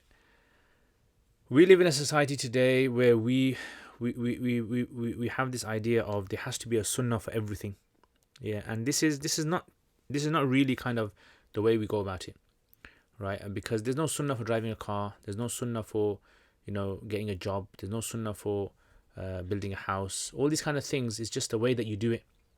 The sunnah things, according to Abu Hanifa rahimahullah, sunnah is only in those things that are related to something that is fard. So something that's not fard, it doesn't have sunnahs in it. Yeah, so that's a kind of way to remember this. So in marriage, all you have to do is find someone, just propose to them, and they respond, set a dowry, and have 2 witnesses or more, and then feed the people afterwards. That's basically the procedure of a marriage. As long as you got these things in there, generally, it's considered to be like a normal marriage in society. And that's it, really. So you can have the dinner one day later, you can have it 1 year later. It doesn't really matter. Whenever you want to have it. Okay. I have some serious questions for you. Yeah, go for it. Okay, freebies. I have read in some tafsirs that Azar is the uncle of the Prophet ﷺ, not his father. Ab can also mean uncle as well. There is also hadith saying all the Prophet's ancestors were believers. Okay. Interesting. I get confused with the 2 even with Ajwain and Ajira. Okay. Cyrus. Assalamu alaikum wa alaikum assalam. How are you? Alhamdulillah, jazakallah khair. Very good. Thank you for asking. I saw your video just now about learning Arabic. Since I just known your channel, I haven't had time to check your Malfluti. I wish to learn to read Quran. Can you advise me? Okay, so can you read Quran? Are you able to read Quran? So if you're able to read Quran, then what I would suggest is do the Quranic Arabic 17 lessons. Do the 17 lessons. In 17 lessons, you will be able to understand a good level of how to translate Quran and how to write Arabic as well. How to translate it from English to Arabic, Arabic to English. So you can check out here. You can email. I've left the checkout on the bottom, the email. Email, and you can get details. If you have studied some more Arabic, then I've got other courses as well that you can do as well, like the Ajurumiyya course. You can do that, inshallah. Malfluti is quite advanced. I don't know. I would say that's like maybe something you want to do after you've done a few courses. Malfluti. Is it safe to go with the opinion that you can marry a woman without consent of a mahram? Would you recommend marrying mahram around? Yeah, it's not the safe position. The majority of Hanafis don't incline towards this, right? Because it causes more social problems.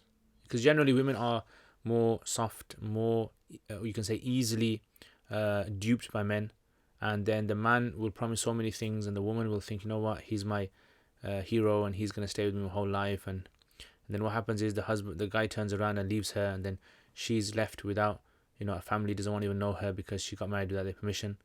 So you got these kind of problems. Basically, it's not like Bollywood where family will always take her back. So I think you've got to be very careful about that. Okay, is bowing to karate teacher allowed? So the issue of is bowing to karate teacher allowed? This is an issue which is very common. What is not allowed in Islam is prostration or bowing in worship to anyone besides Allah. Yeah, bowing in worship to anyone besides Allah is not allowed. Then the Prophet ﷺ on one occasion, he even said that if I was to allow someone to bow to someone else, I would have told the woman to bow to her husband, prostrate to her husband.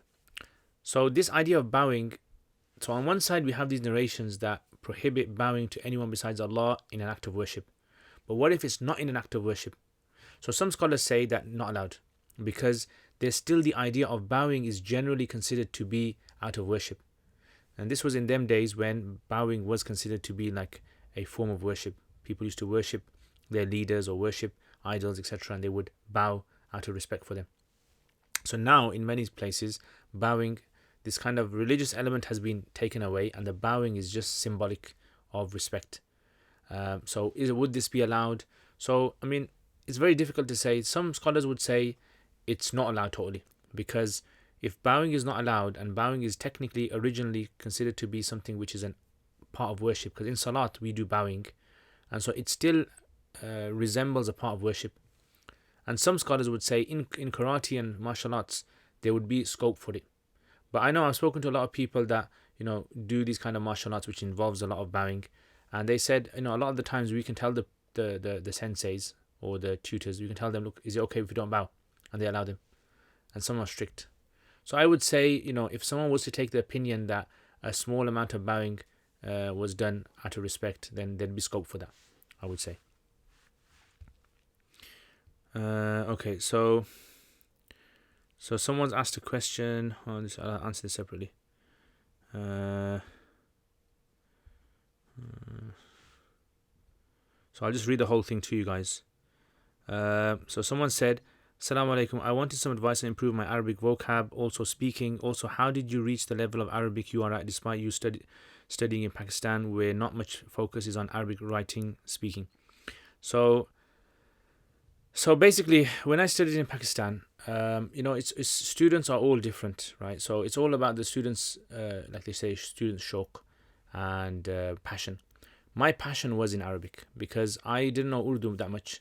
So I went in our madrasa, we had an Arabic Arabic department, which all the studies were through Arabic. The teacher spoke Arabic and the books were in Arabic. So I was thrown in the deep end, basically. So I used to try to read Arabic as much as possible. Read and write and just everything I could do. Any book I could get hold of, I just read it. And if you check out my, my Drawing My Life, if you check out my YouTube channel, I got Drawing My Life. And I'll actually explain that in detail of how my journey of learning Arabic went. So anyway, when it comes to this idea of studying Arabic, it's all to do with passion. So there are some madrasas in Pakistan at the moment that actually are purely Arabic, just pure Arabic, and their Arabic is just phenomenal.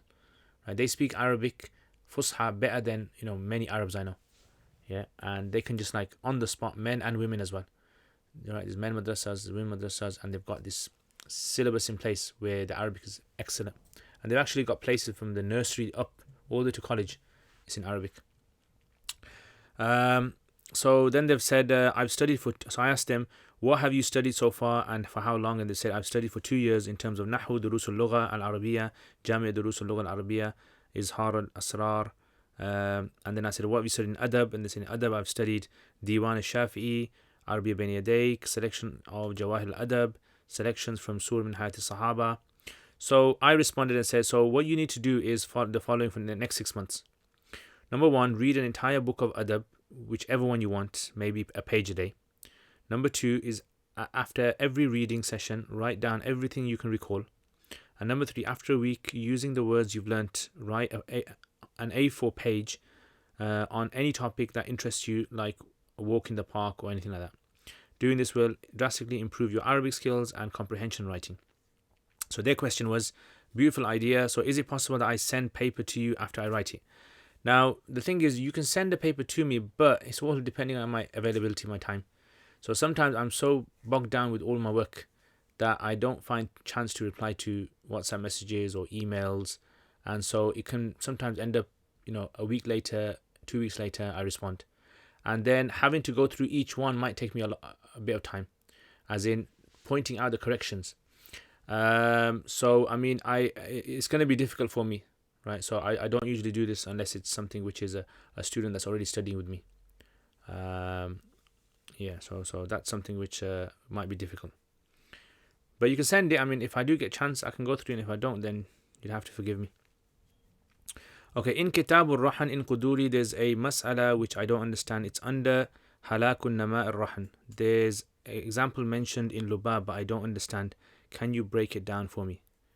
So you need to, if you quoted the exact text for me, I would have looked at it. But see, what I have to do now is I have to open the book and I have to find the text, and this is going to take me time, and this is going to, obviously stop me from being able to answering other people's questions. So if you're watching this right now, and if you can find the text from Halakun Nama Rahan, and you can send it to me, I can have a look at it. But if you can't do that, then it's going to take me time to locate in Lubab, and then look at the text, and then go through all that. So I do apologize. If you guys do want me to explain certain text to you, if you can give me the exact text, right, somehow, it'll make things a lot easier for me to be able to answer, rather than me flicking through the book and finding the text, exactly what you're referring to. Okay, right, next. Assalamu alaikum. You mentioned in one of your previous live sessions that out of 8 categories of recipients of zakat, all except one, collectors of zakat, must be at the poverty level. But if one is in debt and he doesn't have enough to pay off his loans, yet he's rich, can one give him zakat? So basically, when someone is in debt, when they say he's in debt, he's technically, if his debt outweighs his assets, his cash assets, then he's considered to be in poverty. Just because someone has lots of wealth, it doesn't mean that they're wealthy. If they've got more debt, so let's say a person has £10,000 in assets in the bank, but their debts are overwhelming debts, right? So if you were to deduct the debts, let's say the debts were 15,000, so that means he's in minus, his assets are minus 5,000. So he's basically poor. So he can be given zakat. So that's what we mean when a person is in debts. Also, when we say one is in the path of Allah can receive zakat, does this only apply to soldiers or anyone who is working in deen? Is it necessary for this person to be below the poverty line? Some questions for the traveller. Does he have to be below the poverty line? Yeah, so again, he has to be poverty line. So when he's a traveller, he doesn't have access to his wealth. So let's say a person's gone for, I know this happened to a person I know. He went to Makkah and he was doing tawaf, and his wallet got stolen from him and everything had gone. So even though he's rich at home, meaning he's got enough wealth in his bank, he didn't have access to his cards that he could withdraw money or get money sent over. So at that moment in time, he was eligible to receive zakat. And with regards to soldiers, fi sabilillah, some scholars have said this is also in relation to people who are munqati al-hajj, and haji who has gone on a journey and is out of his provisions, finished his provisions. Okay, let's check this one out then.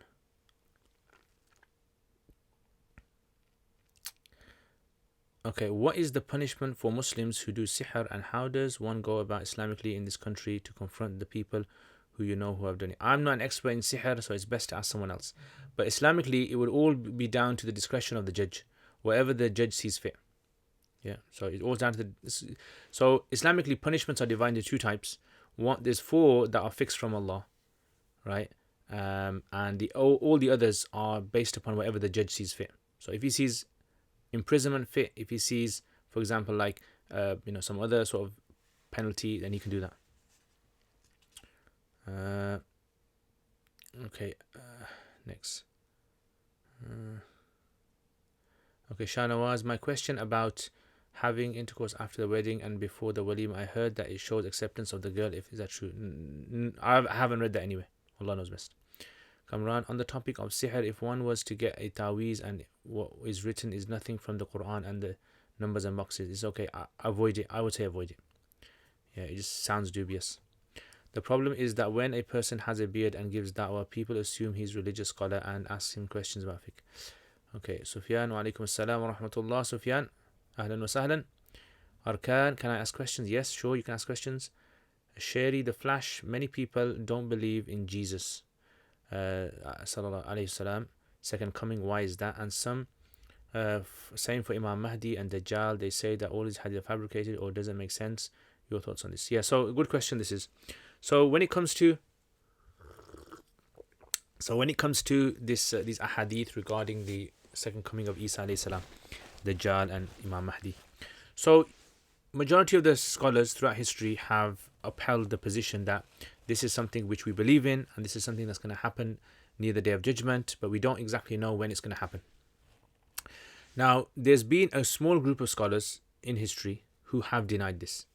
And the reason they've denied it could be for several reasons. One is, for example, they've said that the ahadith related to this although the hadith may be sahih, but they haven't reached a level of it qualifying to become part of aqidah. So when people like look at Islam, like general laymen will look at Islam, they see everything as black and white, right? It's either something which is part of Islam or not part of Islam. In reality, that's not the case. There's actually a whole, shade of different aspects of Islam. So when something is, for example, like belief that a Muslim has to believe, this can only be established through the highest forms of evidence. So that's why belief in Allah, belief in the Day of Judgment, all these are the highest forms of evidence. And then you have certain things which are a lower form of evidence. So it like descends like that. So this is why if anyone has ever studied books of Aqidah, they know that the evidences in the books of Aqidah are divided into like these categories. The highest level, and then you have the secondary level. Then you have the rulings in Islam like Salat and Zakat and fasting and Hajj and all these things. They are based upon a whole array of evidences, right? They don't have to be categorical. They can be even a lesser form. I'm not talking about da'if. Da'if is totally different. Like weak hadith, this is a totally different topic. I'm talking about how the evidence has reached us. What I would suggest is that you check out the crash course on the madhabs, and I've kind of slightly touched upon this issue. So the reason why some of these deny is because they look at this and they say, well, look, the evidences are not at the highest level, we don't have to accept it, right? So that's one position, which is a very sort of like investigated. Yeah, you can see it's a very rudimentary sort of position, not very thoroughly researched. Number two is some people deny is because they have a problem in trying to reconcile between science and between Islam. So because they understand science as being all the observations humans make in the universe, and they believe this follows a pattern, and they believe that Allah never breaks this pattern, right? So for example, like why would there be like Isa alayhi salam, if he's a human, therefore he must have died, and if he's died, how can he come back thousands of years later? This seems to go against science. Like science kind of contradicts this. So therefore it's purely based on science that they contradict it. They don't look at the evidence or anything. And so this is why I think people have this issue where they have a problem with trying to reconcile Islamic tradition with scientific observations. Like which one do you give priority to? Which one is given more emphasis? Right. So I think this is the main area where this issue. But again, like I would say, is if a person wants to go further into this, then I would suggest studying the books of Aqidah, or studying, Islamically, going through with an expert. Okay, is he going to come back? Yeah, alhamdulillah, I'm back. Okay, can I ask my question? Yes, you can ask. In Islam, can we call God Father? Can we call God Father? Like, you mean, can you say Allah Father? No. Because we can only call God by whatever He's called Himself. So technically, we are only allowed to call God by what He's called Himself.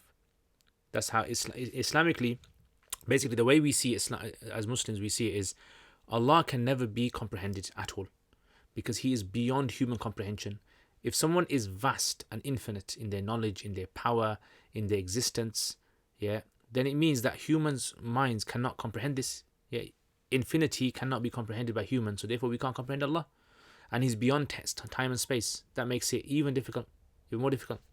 So therefore, we only recognize Allah from what He's told us about Himself, like in the Quran, or what the hadith have said, right? So whatever the hadith have said, whatever the Prophet ﷺ has said, or whatever the Quran has said, that's only the way. And Allah in the Quran, He says, قُلِ ادْعُوا اللَّهَ أَوْ ادْعُوا الرَّحْمَنَ. Call Allah or call Rahman. Whichever one you call, He has many names. He gives Himself these names so that we can call Him by these names. And therefore we avoid using anything else to try and name Allah. Then obviously the question comes, can we call God Khuda? So the Persians, actually, the Persian word Khuda means someone who exists on their own. So can we use this for Allah? So yeah, we can, because they said the argument was that nothing in the universe, nothing in existence exists on its own. Everyone exists contingent in something else. But Allah exists on His own. So therefore the term Khuda can be used for God because it's a unique word. Likewise, some people argue you can't use the word God because God has the meaning of something which is flawed because it can have a goddess. And some say no, because in English, God is something that's used for the one that's worshipped. You can use it. But father, you wouldn't be able to use that because father is clearly a word that is used for someone who's parental, right? And so therefore, parental is against what Surah Ikhlas talks about. Because Surah Ikhlas talks about Allahu Samad lam yalid wa lam yulad. He never gave birth to anyone, so he was not a parent, nor was he a child to anyone. So he wouldn't be allowed. Allah knows best. Okay.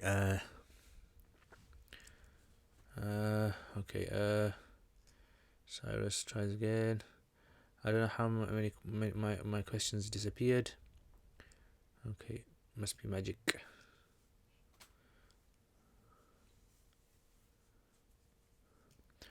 Okay, MWM 909. Alaikum assalam wa rahmatullahi wa barakatuh. I live in Aston. Allahu Akbar. You live in Aston.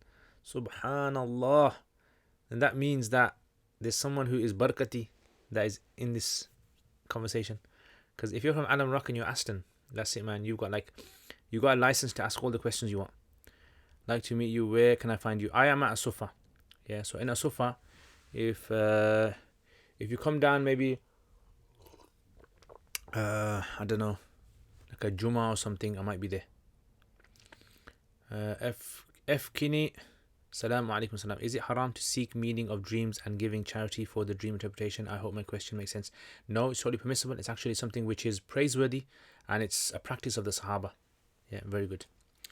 Okay, let's look at this one then. Salams, you mentioned that if a baby vomit comes out into your clothes, you can clean it with wet wipes. But how will this purify the cloths, as wet wipes is not water? Aren't you only allowed to use water to remove najasa from the body and clothes? So basically, when it comes to, for example, like impurities. So impurities are divided into like two areas. Right, those impurities that are easily avoidable and those which are difficult to avoid. So those which are difficult to avoid, so for example, like urine is easy to avoid. Right, you can avoid your urine. You just have to take care of how you urinate. Some things that are difficult to avoid. So for example, like the splashes that come back. So when you go toilet, and when you urinate into the basin, and it hits back at you, those you can't avoid. So the scholars say those are forgiven, even though they're impure, but because it's difficult to avoid, it's forgiven. And the scholars then discuss this about babies, because a baby is going to be drinking milk from the mother's breast. And when it's drinking milk, the baby now and again will vomit milk. So therefore, is it something that's going to be very regular? Or is it going to be very unlikely that's going to happen? So the scholar says regular. So because it's regular, the Hanafis say that the ruling of this would be that if it's something which is definitely a mouthful of vomit, then it would be considered to be impure. But if it was less than a mouthful, then it would be considered to be fine. And then, because it's very common, the ruling of this would be slightly reduced as well. As in, the method of cleaning it would be different. And the example is, for example, the urine of a baby boy. So the urine of a baby boy, the Prophet ﷺ, one day, he picked up a little boy, Mahmoud ibn Labid, and he picked him up and he urinated in his clothes. And then the auntie of this baby said, "Oh, Messenger of Allah, please give me your clothes, I'll wash it for you." He says, "Okay, just give me some water." He put some water on it and he sprinkled it and he rubbed it on his clothes. Light washing, they call it. So the Shafis say all he done was sprinkle the water, whereas the Hanafi say no, he didn't sprinkle it. He sprinkled it and he rubbed it off. So this is why everyone says child's urine is impure, but the way of purifying it was different, because it's so common it's going to happen. The Prophet ﷺ wanted to make it easy for people, and he just said, just do this, it's fine. Hope that answers the question. Okay, does hair dye or hair treatment like keratin block water from reaching the hair shaft? Yeah, it should be fine. Yeah, as long as it doesn't create a thick coat, like a thick crust. The problem is a thick crust. So like when people put mendi on their hair and it creates a thick crust, that obviously you'd have to remove it, right? But what you're talking about is a very thin coating, like they mentioned. That's fine. Is breast implants or breast enhancement through surgery allowed to increase the size of the breasts? So if it's for medical purposes, then it's yes, and if it's not, then it's not allowed. And there's lots of people, unfortunately, that have had so much complications with this. and it's caused illnesses, and even some people have even died, and some have even linked it to cancer as well. So women have to be very careful of breast implants. So unless it's like a medical reason, for example, like a woman's had breast surgery, because of breast cancer, and now she's obviously, her breasts are not the same anymore, so she has implants in there to make it kind of balanced, then that would be permissible. Okay, I really want to be able to read Arabic books like yourself. Please help. I have basic Arabic knowledge. Your YouTube channel is a bit overwhelming. Where do I start? Okay, so where you start is on the below link, right? Email to the email and ask for the Quranic Arabic 17 lessons registration. Ask to be registered on there. So it's a Quranic Arabic 17 lessons. It costs £50. The entire course, 17 lessons, £50. And I guarantee you, if you haven't studied Arabic before, if you studied a bit, you will definitely benefit from the course. And there's a guy actually who's done it in 17 lessons. He finished yesterday. Yeah, I don't know if he's watching, Ibrahim, but he did it in 17 lessons. We have this challenge that in 17 lessons, see who can do it. So in 17 days, he actually finished the entire course, and now he can write Arabic, he can read Arabic, or a good level of it, and Quran as well. And now it's easier for him to go onto grammar books. Grammar books make sense to him now, inshallah. Okay, Assalamu alaikum, dear Shaykh. Can you please give reference to the book, volume of number of where you found the ruling for multiple jinayat? Are multiple kafaras I like to keep my own records. Okay, so I don't have time to do it now. It's going to take me time to obviously search for the cite the source.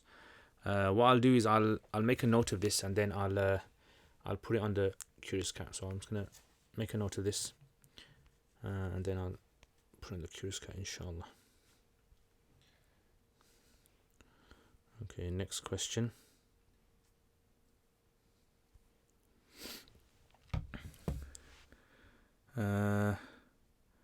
Okay, Assalamu alaikum, dear Sheikh. I am in love with your Kuduri Buyut series.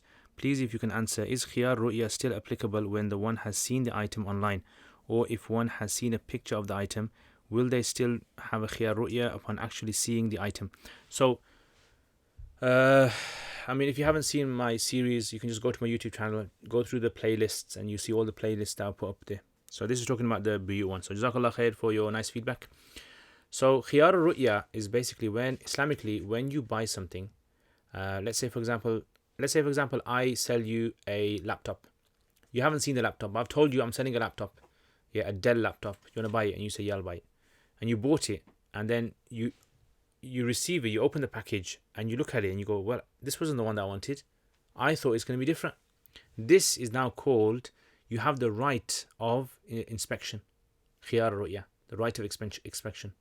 So the right of inspection basically means that when you see it, you can actually make a decision to return it. You're not happy with it. It wasn't the one that you envisaged. But if I showed you it, I said, this is the laptop, right? You want to buy it? And you said, yes, okay. Now, when you receive it, because you've already seen it, so the rule basically is this, is if someone shows a picture of something or describes it in great detail, and when you see it, there's hardly any change from the description or the image, then your khiyar or ru'ya drops. Yeah, so the right of inspection drops, and you don't have the right. But if there's any change, you can prove there's change, then yeah, you have the right of inspection. That's the summary of the answer. Yeah, Allah, these questions are not finishing today. Okay, let's have a look at this. Okay, assalamu alaikum wa rahmatullah. Ullukapatta, what's your views on Javed Ahmad Ghamidi, progressive guy from Pakistan, advocates reinterpretation of religion? When I was in Pakistan, I remember there was like a big issue about him. The problem is there's not just Javed Ghamidi. There's lots of people out there who are like that, who may have done like a few courses here and there, might be a bit sharp and intellectual, and so they come out with their own sort of like version of Islam and how Islam should be. The problem with this isn't something new. This has happened many times, right? Many people have done it. The problem with this is that these people, they don't have a thorough understanding of tradition. That's one of the biggest problems that you have, right? They usually, I would rather say usually, yeah, usually a better word. Usually they haven't studied a traditional understanding. Like they haven't looked at the traditional way. All they've looked at it from is from a third person. So as a third, an observer, they've looked at the tradition and they think that they've spotted problems in there, and now they're coming out with solutions without really. So it's like, for example, let's say I haven't studied medicine, and I now come out with my ideas and conspiracies about medicine and say, look, you know what, medicine's like this and this and this. You know what, let's come out with a new type of medicine, right? So see, you can see the fault in that. It's unfair. Why am I trying to present a new, revised approach to medicine when I haven't even studied the traditional medicine? Let me study medicine, 6 years, 7 years, whatever, 10 years. Let me spend studying medicine. Then after that, I come up with my own views. People will listen to me then. So unfortunately, what this Javed Ghamidi is doing that.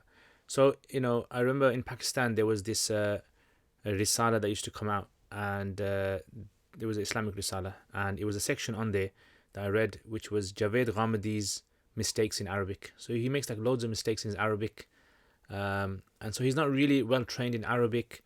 So if someone's not well trained in Arabic but they're very good at talking, see, the problem in Pakistan is this: the scholars of Pakistan are not very good at communicating with the public. Like, I mean, Maulana Tariq Jamil is very good, his the way he addresses them and all that.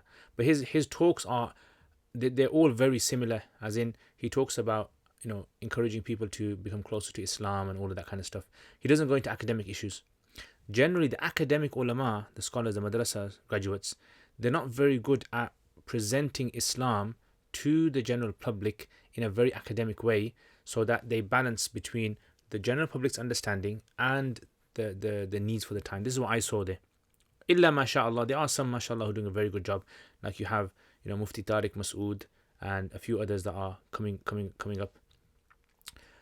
So what happens? You have a vacuum, and if you have a vacuum, you have all these other guys who will come up and will come out with views that will be more resonating with a lot of the, like you can say, the elite of Pakistan.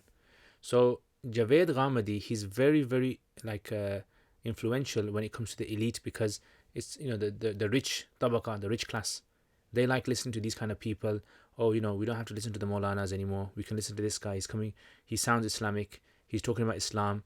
He talks about the hijab and these kind of things. So this is the problem that we have when it comes to this. So personally, I wouldn't really spend my time listening to him.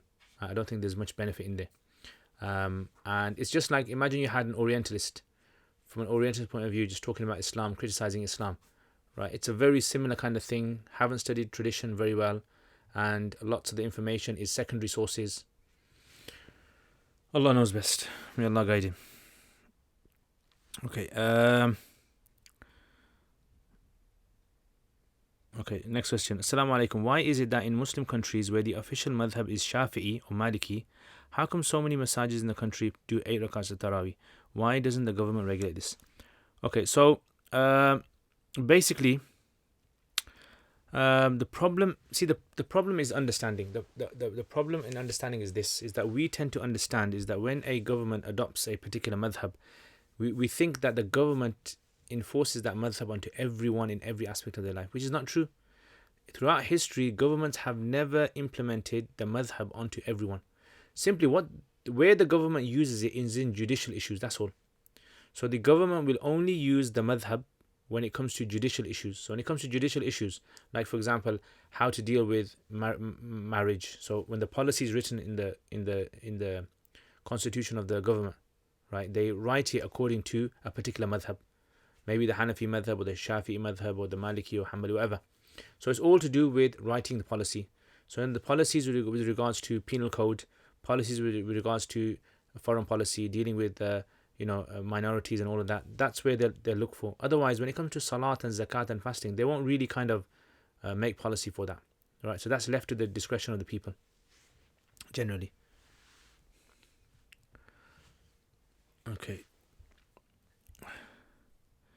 Okay, assalamu alaikum. If a person has a condition in which if water comes on their hairline, their nerves get sensitive and it causes pain, this person can't take showers at night.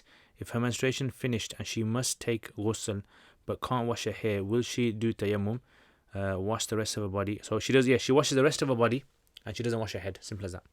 Yeah, maybe she might just wipe a wet hand over her head if she can. If she can't, she doesn't have to wash her head. Yeah, and then later on, maybe in the daytime when she can wash her head, let's say, then she does that. Tayammum is only permissible if majority of the body is non-washable. So if majority of the body is non-washable, as in an illness in majority of the body, like let's say a person has majority of their body is covered with burns and they can't wash it, then tayammum. Assalamu alaikum. When should the menstruating woman do ghusl from hayd? Does a whole prayer time need to pass in which she didn't see blood, or is it that if she thinks she's clear? Yes.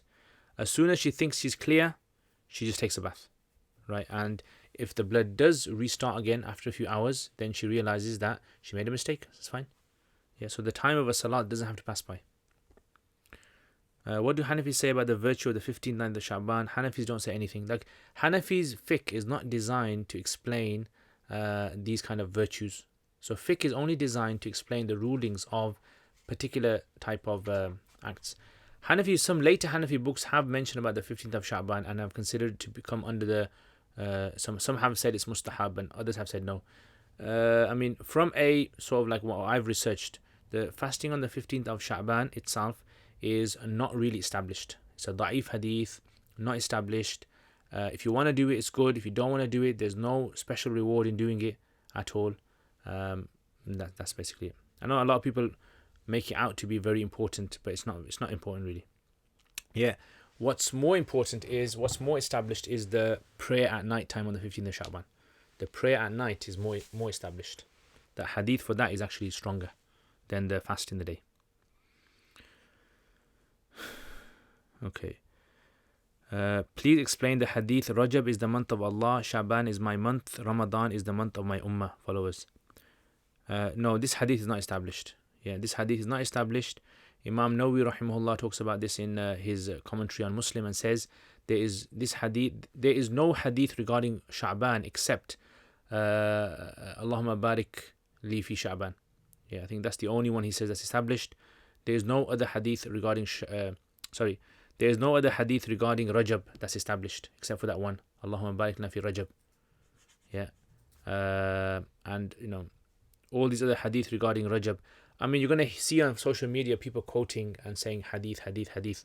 But Kashful Khafa, Ibn Jawzi in his Mawdu'at has considered it a fabricated narration as well. Yeah, so it doesn't really have any sort of basis. Assalamu alaikum. If I accidentally read Fatiha twice in the prayer in the first rakat, is there sajda sahu? Yes, there is. Right, according to Hanafis, delaying of a wajib, because when you pray Fatiha, it's a wajib, and the surah after is wajib. So if you separate the two with something else, if you separate the two wajibs that are supposed to be next to each other with another Fatiha, you've delayed a wajib. Yeah. Likewise, if I read it twice in the third rakat of Fard, is sajda sahu required? No. Over there it's not required because it's optional to read it there. You can actually read it there. So it's fine. Why is the recitation of Fatiha in the third and fourth rakat of Fard prayer sunnah and not wajib? It's mentioned that you can also do tasbih instead. Say subhanallah. What would one have to say 2 times? Would one have to say once or 3 times? So they say if a person says it 3 times, yeah, subhanallah, subhanallah, subhanallah. The reason why it's considered, the Hanafis say that the verse of the Quran which says read in salat, فَقْرَأُوا مَا تَيَسَّرَ مِنَ الْقُرْآنِ, technically means as long as in salat you've read it once, you've done the obligation of the Quran. But because a salat cannot exist without paired rakats in 2s, you have to read it in the first 2 at least. So you read in the first 2. Once you've read it in the first 2 of the fard, you don't read it in the next. You don't have to. So all 4 rakats of Zuhr and Asr and Isha are considered to be one salat. So if you read it in the first 2 rakats, it's as though you read it in all the rakats.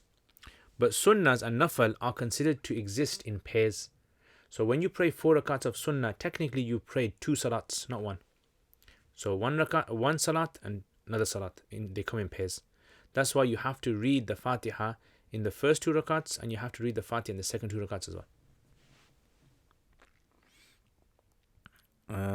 Okay. Let's check out your questions then. Okay. SMB, wa alaikum assalam. Murad Goktas. First of all, assalamu alaikum wa rahmatullahi wa barakatuh. Wa alaikum assalam wa rahmatullahi wa barakatuh. I have Guidance and hidayah to all of Muslims. Alhamdulillah. I have some serious questions for you, but I don't have very good English, so I kindly request your extra effort to understand what I'm saying. What do you think of Yazid, son of Muawiyah? I am a Muslim Sunni. What do you think of his terrible actions? Murdering Hussein, and also plundering of Medina.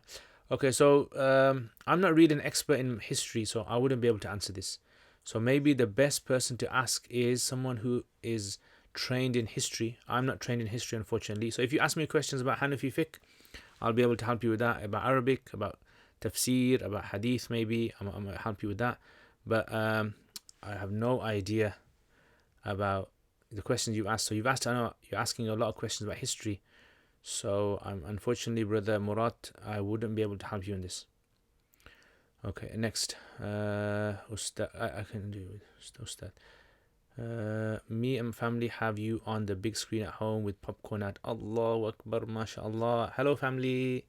Hello everyone who's with Alukapatta's family, Alukapatta's wife, and Alukapatta's children, and everyone, all the Alukapattas. You know what I'm imagining now? I'm imagining owls. Yeah, I'm imagining owls all sitting together, just like, you know, when they turn their heads and their heads are going around 360 degrees. I'm imagining that. Yeah. Okay. Angela Smith, alaikum assalam wa rahmatullah. Hello, ahlan wa sahlan. We gave a parasite for this and it was way better. Alhamdulillah, alhamdulillah, mashallah, mashallah. Jazakallah khair. Ustad, I am common Muslim. What should I do for seeking knowledge of this religion?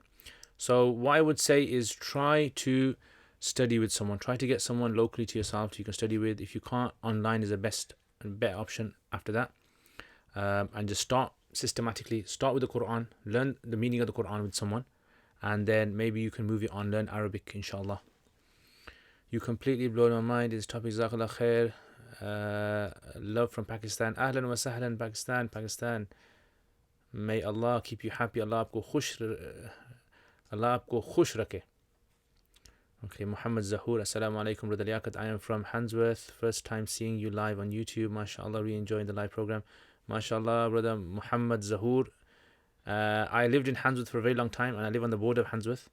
May Allah subhanahu wa ta'ala keep you happy and Jazakallah khair for your feedback. Okay, MashaAllah. Hoog Straighten, or whatever that means, has been timed out. Excellent work. Sherry the Flash, Ustad, one more question. We should follow one madhab or the people of Ahl Hadith, Wahabi, is it necessary to follow madhab? So I've talked about, Brother Shahri, I've talked about madhab many times. If you go onto my YouTube channel, I've actually done a 3-episode series on the concept of madhab. So watch that, inshallah, have a look at that. And then, you know, if you have any more questions, you can ask me, inshallah. So I've explained the whole concept of madhab. Do we have to follow madhab? Or is it not necessary? Or, you know, is it something encouraged to follow madhab? So I've explained it there.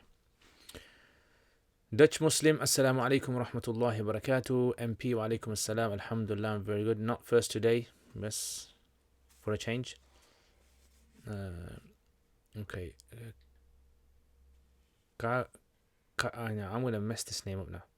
Kagitumba, online radio and TV. Kagitumba. So that sounds like African. So my African brother, Assalamu alaikum wa rahmatullah. I'm teaching you converts Quran with your lessons. Allahu Akbar, mashallah. Ahlan wa sahlan, Africa. I was actually invited to Africa, you know. Someone wants me to come to Burundi. So do you guys know where Burundi is? So I don't know if you're in Burundi or around Burundi. So I was offered to go to Burundi with some charity organizations to help out over there. But yeah, Jazakallah khair, mashallah, ahlan wa sahlan, marhaba, ahl Africa. And I used to have loads of friends in madrasa from Africa. Yeah, all different. Obviously, Africa is not one country, guys, yeah. From different parts of Africa, from Mozambique, from Kenya, from Somalia, from Eritrea, from Sierra Leone, from Cameroon, from Ghana, from Uganda, from where else was it? Nigeria, Niger, and then all obviously the North African countries as well, Morocco and Libya and all those. Yeah, loads, mashallah. Ahlan wa sahlan, ahlan wa sahlan. And the only, obviously, there's many languages in Africa. It's not like one language. It was only Swahili and that kind of words I used to learn, Swahili. Ibrar, assalamu alaikum. I heard reading Quran for deceased is bid'ah. Can you please clarify? Okay, this is a good question. So I did answer this question in last week's live stream. So basically, when it comes to this is the idea of, can we ask Allah to send some of our rewards to other people? Like if we do an action, can we ask Allah, oh Allah, send reward of this to another person? So this is an idea. All the madhabs, all the scholars, they agree that for Hajj and for Umrah and for Sadaqah, you can do this. Like for example, you can give Sadaqah on someone's behalf, like Sadaqah Jariyah on someone's behalf, and it's fine. You can do Hajj on someone's behalf and Umrah. But what about other actions? So the Malikis and the Shafis, they say no, you can't. And the Hanafis and the Hanbalis, they say yes, you can. Because if the idea exists in Hajj and Umrah and Sadaqah, why can't it exist in other actions in Islam? Yeah, and there's many hadith that sort of like indicate towards this idea of, doing things and benefiting other people. So yeah, it's allowed, it's permissible according to majority of scholars. Okay, Arkan Muslim, can we call Godfather? I think I answered that one already. Adib Shams, what to do when people cause mental abuse with their sharp tongue towards others? Yeah, unfortunately, it's a sad thing. I mean, this is why, the Prophet ﷺ, he said that a true Muslim is the one who doesn't harm other Muslims with his tongue and with his hands. So it's very important for us to remember that the Prophet ﷺ, he said that a person might say a word to someone and not take any consideration of what he said, and it was so harmful that it puts him in the worst part of Jahannam. So you've got to be very careful of this, very careful of how you word. I'm very bad at wording things sometimes. Sometimes I might text someone, I might message someone, and I word it in such a rude way, and I didn't mean it, but it's just, this is how I am. Yeah, a bit, maybe the Pathan sort of like gene kicks in at that time, and I just say it as it is, and I might hurt other people, so I do apologize. But yeah, we should be very careful of how we say things, to people as well. Okay, many Hanafi muftis say that there is ijma on 20 rakats Taraweeh and ijma that you can't wipe over thin socks. Is there really ijma in these issues? Wallah alam. I mean, I haven't really come across this idea of like the real concept of ijma. Maybe what they mean is like, it's like a metaphorical ijma. You can get that as well. Localized ijma or but to say it's like an ijma, it's very difficult. No, you can't say that. Assalamu alaikum Ustad. I finished the 25 lesson of learning how to read the Quran. Do you have other lessons for me to study, inshallah? I don't have any at the moment, but Ramadan's coming up, so I'm thinking I might do some more. But make dua, inshallah. Was born and brought up in Handsworth too. Allahu Akbar, mashallah. I was actually born and brought up on on Westminster Road. So I was born and brought up there for a little while, and then I moved to Stamford Road. Yeah, so Putney Road Mosque used to be my local mosque. If you guys know what that is. If you guys don't know what that is, then chill out, don't worry. Is it permissible to have stone ornaments of animals in our gardens? Okay, let me just look at this one then. I have many prayers to make up. Please guide me on the plan on how I can do it. So what you can do basically is, with every salat, start making them up. So after Fajr, pray 2 rakats of Fajr. After Zuhr, pray 4 rakats of Qadha. Just do the fard, that's all. Yeah, and inshallah, that should be fine. Please advise us on dua to recite to protect ourselves from coronavirus. So if you Google this, you'll find it. Say dua to read in the morning and evening. And there's one dua like this.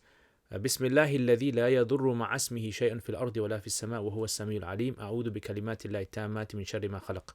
Yeah, this is a dua that you read. Read this in the morning, read this in the evening, and inshallah you'll be protected. And if Allah has ordained for you to get it, then you can't stop. Yeah, so which countries in the world are your online followers and students from? So I don't know, you guys tell me. Which countries of the world are my online students from and subscribers? So I know I've got people from the USA watching this, I've got people from Australia, I've got people from Malaysia, people from where else? Pakistan, people from Africa now, people from France, people from Netherlands, mashallah, alhamdulillah, alhamdulillah. May Allah put barakah in their lives and time. Will there be no live Q&A during Ramadan? I don't know, I haven't really decided yet. Yeah, I can't do in Taraweeh, obviously, so we'll see, inshallah. Does Abu Bakr al-Jassas in Ahkam al-Quran say that when it is mentioned in the Quran that humans will see Allah, this should not be taken literally? I haven't really come across it in his Ahkam al-Quran. I mean, he hasn't said explicitly. He might have indicated towards it. But this is his position, well-known position of his. He was a Mu'tazili, and basically the rule, the idea is this: we can't see Allah. Yeah, لا تدركه الأبصار, Allah says, وهو يدرك الأبصار. The eyes cannot perceive Allah, but He can perceive the eyesight. So does this mean that Allah will never ever be perceived in this dunya and the hereafter? So all of the scholars agree that in the dunya you can never, as long as you're in this realm of this universe, you can't see Allah. But in the hereafter, can you see Allah? So the Ahlul Sunnah wal Jama'ah say yes, you can. But some of the other groups, they said no, you can't. Like Mu'tazila, they said you can't because Allah is something which is beyond human comprehension. But the Ahlul Sunnah will say that there are so many narrations to show that the Prophet ﷺ has said that you will see your Lord just like you see this moon, you will see your Lord. And he pointed at the moon in the sky and said, like this, like you can see the moon here, you're going to be able to see Allah in the hereafter, inshallah. So, we don't know exactly what eyesight we're going to have. Are we going to see with our eyes, like in earth we see with our eyes? Are we going to see some other way? Allah knows best. I noticed that your tafsir clips are normally uploaded on Saturday. When do you actually record the videos? So I record the videos in the week, and then I get them sent to my editor, and then the editor, he edits them, and then he gets them back to me, and then I put them up on Saturday. So it depends on what day. I don't really have a fixed day for that, but it just depends on what day I get that done. What level of hardship is considered appropriate enough for a person to break their fast during fasting hours and not to be able to liable for kafara? Does it have to be high level of hardship such as fear of death or fear of getting a serious illness, or is there more leniency? So when it comes to fasting, basically you leave it down to the person to say, look, do you feel that this fast is getting to you and you can't carry on? Yeah, you leave it to them, right? So if a person feels dizzy, if a person feels, nauseating, if a person feels anything of that kind of sort, they can break their fast. Yeah, so I would say you leave it to the person, but you remind the person that, look, keep it in the back of your mind that if you feel that you can fast, you must fast. Is it sinful to have a mustache which goes over the lip? The scholars say if the mustache is so long that it is going over the lip in such a way that it is causing food to get stuck inside of it, then it's considered to be makruh tahrimi. And a person should avoid this. But if a person can move it towards the side, then there is scope for this. Yeah, there's permissibility for this. But yes, a person may possibly, we can't say 100% the person will be sinful, but a person may be putting themselves into a position of sin, we say. Because there's nothing categorical to say that a person cannot have the mustache over the lip. It's based upon the idea of the filth getting stuck in there and going against the way that a Muslim kind of presents themselves. Do you feel some Muslim men and some Muslim women are trigger happy to demonize normal everyday gender interactions and unnecessarily label these interactions fitna? Definitely, you're always going to get people who are going to be extreme. Yeah, so some people I think are quite sort of extreme in that situation. Do you still keep connections with your teachers from Pakistan? I try to, yes. I've actually, some of them are on my Facebook and Twitter. If you have an Islamic question that you want the answer to, do you your own research in order to get the answer, or do you ask another scholar? So basically, the whole point of studying the Alamiya course is that you are trained now to be able to go and research yourself. So every time I get a question, I try my best to research myself. I look into as many sources as I can, and what I might do is I might kind of contact scholars and ask them, where can I read more about this? And if I'm really stuck, and it happens sometimes, I get really stuck and I can't go any further, I'll contact an expert on a particular issue, and they will, give me the answer. Whatever answer they give, I follow. So for example, like when it comes to halal, haram foods, ingredients, which I don't know about, I'll contact some of my colleagues who are experts in that field. If it comes to, for example, Islamic finance, there's some of my colleagues who are very well, experts in that field. I ask them. And if it comes to medicine and things like that, then I'll ask others. If it comes to psychology, I'll ask others. So it all depends on what kind of issue it is. Is it permissible for a group of Muslims to perform Salah Hajj congregationally? Yes, it's permissible, but the Hanafis say it cannot be done with an azan and iqamah. So as long as there's no azan, iqamah, and there's not too many people and it's not done regularly, then it's fine. What language are you proficient in? So there's 4 languages I can speak. English, Pashto, Arabic, Urdu. Yeah, these are the 4 languages. Farsi, I can get through it, but not very well. So those are the 4 languages I can get through. I mean, languages like Punjabi or languages like, other sort of like, secondary languages that are spoken in Pakistan. A lot of them I can understand them as well. But yeah, those are the four. Were the early Hanafis much more relaxed in their rulings compared to some of the recent Hanafi scholars? I don't know what you mean by that. I mean, if you can clarify what you mean, give me some examples. I mean, I don't think so. The idea of being relaxed. I mean, it all depends upon usul. Yeah, so it's a very difficult kind of question to answer in that sense. Okay.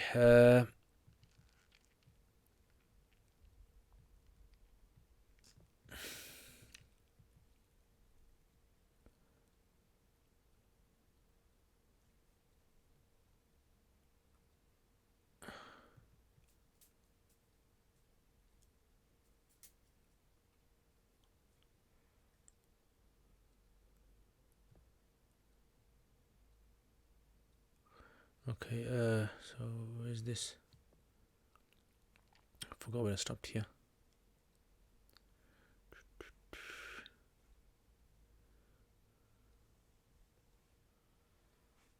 Okay, over here. So, can a Sahih Hadith of Muslim or Bukhari be wrong? Again, it depends. It's a very big topic. It exactly depends what we mean by wrong. So these kind of questions, I prefer not to answer these questions because this requires understanding how usul hadith works. It's like saying, can a doctor be wrong in understanding a particular issue? It all depends upon the approach of the doctor, the methodology used, what we mean by wrong when it comes to medicine. Yeah. Sometimes a doctor can make a mistake and be wrong, but in reality, that's actually a right way of going about it. So, it all depends. The 15th of Sha'ban falls on the 13th or 15th of the month, which are sunnah, which to fast anyway. Yeah, I mean, if you fast it for that reason, then, it's fine. But if you just specialize 15th for some reason, then I don't see why. Which translation of Quran in English do you recommend? I recommend the Gracious Quran by Ahmad Zaki. The Gracious Quran by Ahmad Zaki. Have you got hijama done and did you see any benefits? I did it. I had it done in Pakistan. It helps you with blood circulation, helps you kind of sleep easy, and you feel a bit more relaxed here. But it's a whole science in itself. I mean, there's different types of hijama, different areas of the body. They have different effects. Assalamu alaikum, Hussein. Rahmatullah. Cyrus, Ustad, are you in the UK? How's the flooding there? Looking bad news, disaster everywhere. Yeah, I mean, with the rains and all that, some areas are very bad to drive in. Yeah, may Allah save everyone. Okay, no answer. Nice. One of our duties is learn Islamic history. This is an advice from me to you guys. Since I received no answer, I'm going to leave now. Wish goodness and guidance. Ameen. Thank you very much. Jazakallah khair. Zaki Usmani, translation is good. Here is in Rwanda. We pray Allah to grant you Jannah for your contribution you are doing to the Ummah. We are learning much from your lessons. Alhamdulillah. Jazakallah khair. People of Rwanda. Was born and brought up in Handsworth. Alhamdulillah. Is it permissible to have stone ornaments of animals in our gardens? Stone ornaments of animals? I mean, possibly. Maybe. I haven't really kind of thought about it that much. Yeah. I wouldn't pray towards it. That'd be a problem. But to have it in the garden, maybe. Enjoyed your talk today in Small Heath. Oh, you were there, yeah? MashaAllah, MashaAllah, Mubin Rahman. Alhamdulillah, Alhamdulillah. Yeah. Jazakallah khair. Thank you very much. Yeah, so those of you guys didn't know, I had a talk today in the afternoon. Yeah, and that's why I look a bit tired. Thank you for being kind advice. Inshallah, I hope you will follow your own advice too, man. Alhamdulillah. Okay. Kagi Tumba, mashallah, if you come pass through Rwanda, my WhatsApp number is Jazakallah khair, inshallah. If you email it to me, if you email me that number, inshallah, then maybe I can save it. Otherwise, I won't be able to save it like this. Jazakallah khair. Thank you very much for the offer. Hamza Web, wa alaikum assalam. Ahlal Wolverhampton. MashaAllah, MashaAllah. Bro, you know what? I'm still looking for that ginger beer, man. Yeah, I'm still looking for that ginger beer, bro. Is it permissible to pray witr in any of the ways that's been described? There are, like, the Hanafi's method of praying the witr is a more preferred method of praying witr, you can say. The other methods are valid as well, but the Hanafi method, that is basically 3 rakats. You pray 2, you sit down, then you get up, pray a third one, and you do you do the dua qunut, right? So this is considered to be more preferred by the Hanafis themselves. So the Hanafis say this is the more preferred. This is what we believe is the best way to pray. If a person was to pray in the other way, you can't say it's wrong, right? Because they were proven by Sahaba and other people as well. Okay, Adib Shams Sheikh, what's the sharh of Adab al-Mufrad do you recommend? I don't know. I don't know if there is one. Wallahu alam. I haven't come across any. Okay, Cyrus, you can do poll to see which continent they are from. Yeah, can I do a poll on here? I don't know if I can do a poll on here. Can I do a poll? I don't think you do a poll on here. I'll probably have to do a poll on my what's it on the list. Okay, I live in Sweden, but I'm Afghan Pushtun. MashaAllah, MashaAllah. Pushtun, tu Pushtun Pushtu ki khabar ho kamara. MashaAllah, MashaAllah. Ahlan wa sahlan, ya Ahl al-Pushtun. See, guys, we're taking over, yeah. MashaAllah, MashaAllah, we are taking over. Where's Handsworth? Yeah, is where all Pathans lived. No, Handsworth is not where all Pathans lived. That's Afghanistan and north of Pakistan. Okay, Ulugapata, wife enjoyed the shout out. If the soul separates from the body at death, why can the deceased still feel pain? So, if the soul separates from the body, the deceased doesn't really feel pain. As in, there's no pain on the body. So, any other pain after that would be in the realm of the barzakh. Yeah, it'll be barzakh sort of like existence. So, whatever sort of punishment's being afflicted or torture, that's separate.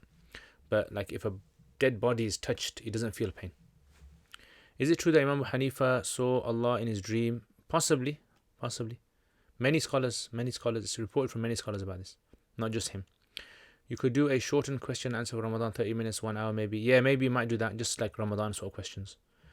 Bush Miss, wa alaikum assalam. Question: what is the difference of a woman's salah in Hanafi madhab in terms of the position of arms in sujood, being flat on the floor, and the position in the back?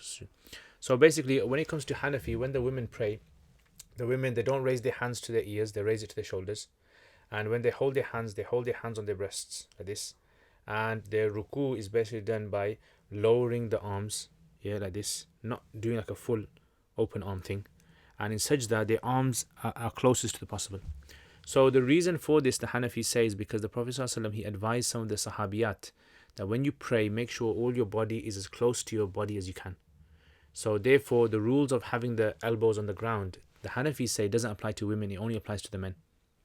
Yeah, so the Hanafis say that the application of that hadith where the Prophet ﷺ said, don't put your arms on the ground, they say it only applies to the men because it was the men he was speaking to. Okay, let's look at this then. Why is the Alima course only 5 years, but the Alim course 6 years in most UK madrasas, Darul Ulooms? Is there less covered in the Alim course syllabus in relation to the Alim course syllabus? So I can't really speak on behalf of all madrasas in the UK, but I think the main reason is because what tends to happen is a lot of women that go to madrasas, right, like full-time madrasas, are young girls who've come out of school and their parents just want them to quickly kind of finish, get married, and get them done and dusted with. So what happens usually is that the girls, like six years is too much for them. Their parents think it's too much, so they have to water down the course to 5 years. And this is why, unfortunately, a lot of the women's madrasas in the UK are falling very short, very, very behind. Not because of 5 years. In 5 years, you can actually do the whole Alim course, I believe. You can do it in even 4 years, I would say, if it's tailored right. It's very possible. So the problem is that the kids, a lot of these female madrasas, is because they're teenagers, and they just come out of school, and they've got this school mentality, which is they're forced to study, and they're not really into it, and they don't have no experience in the outside world usually, right? So 90% of them don't have experience in the outside world, and then they're just like fed information, loads of information. And when they come out, they don't know how to apply it. So personally, I've seen that. Allah, maybe you guys know better. But this is what I've seen, unfortunately. And then what happens is only a very few of them get to become very good, like researchers. Like this is why you find very few madrasa graduates who are very good in like researching, yeah, or other sort of things. They might be good at teaching maktab, but to teach a maktab, you don't really need too much skills for that. You don't need to study 5 years for that. And otherwise, for example, being very good in fiqh, or coming up being very good in hadith, or very good in nahu, and very good in these sciences, you don't get that, unfortunately. So I think this is the kind of major issues that you have in these female madrasas. And this is why I'm sure some of you guys who are a bit in your 20s or 30s, and you decided to go to a full-time madrasa, and you saw the situation there, you probably got put off as well, where they're like little girls who are studying, and they don't have that shauq. And I've actually seen in some madrasas which are local to me, they kind of like teach little girls who are 14-year-old, 15-year-old Quduri and Usul Shashi, and books which are very, very advanced topics, and they're just being taught as translations, which is, I don't like talking about these things because I get very angry when I talk about these things, because it's a very sad situation that people are simply opening madrasas just to get the numbers, and they advertise it as an alim course, and it's something which needs to change. Do you feel that these live Q&A sessions are helping develop your mind? In what ways? Yes, definitely. Because what happens is I get different types of questions. People give me different, ways of looking at things. So I have to analyze things in different ways. So I think every time, the more information that you have, you're obviously going to be able to have more experience and more insight. So yeah, I would say, well, people asking these questions. Okay, any other question over here? What is your views on Salafi, and who are they? So this is a big topic, and I'd rather not talk about this, because the concept of Salafi is not just applying to one group. It's a mindset, it's a whole sort of different types of Salafi, and just like you have in Deobandi, just like you have in Barelvi, just like you have in other groups as well. You have some that are very extreme, some that are very liberal, some that are in between. You have different types. So I mean, I prefer really not to kind of like, because it's a very wide, unless you got a specific question or something around fiqh, I'd rather answer that. I was told the back in sujood and arms and stomach, because I remember one of my teachers, basically, he used to have lots of people that used to come to him. Salafis used to come to him, Deobandis, and he's Deobandi himself, Brailvis and Jamaat Islamis, and he used to ask questions, and he would, he was kind of like open to discuss with everyone, right? And he wasn't like kind of one of those kind of debating kind of ones who says he's on the haqq and everyone else is on the batil. So this is why, I personally believe that, look, at the end of the day, Allah is the judge, and people are trying to get close to Allah in whatever way they can. And, if we're going to go around criticizing all these groups, then all we're doing is we're adding fuel to the fire. I was told back in sujood and the arms and stomach should be close together. All these limbs should be flat. Regards, women's to the buttocks is modestly hidden.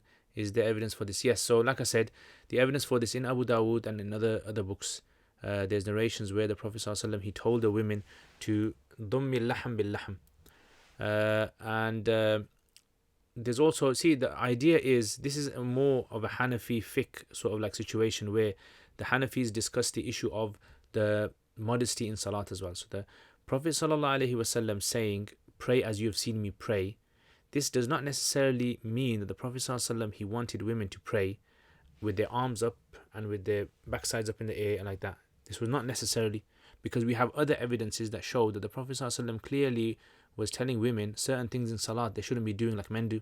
For example, he said to the men and women in salat, he said, if the imam makes a mistake, the men should say subhanallah and the women should clap their hands. Right, so this clearly shows there was a difference in salat, and the women were to stand at the back, not next to the men. Right, and we know that the Prophet ﷺ, he mentioned to them as well about they don't have to attend the masjid, and it's better for them to pray at home.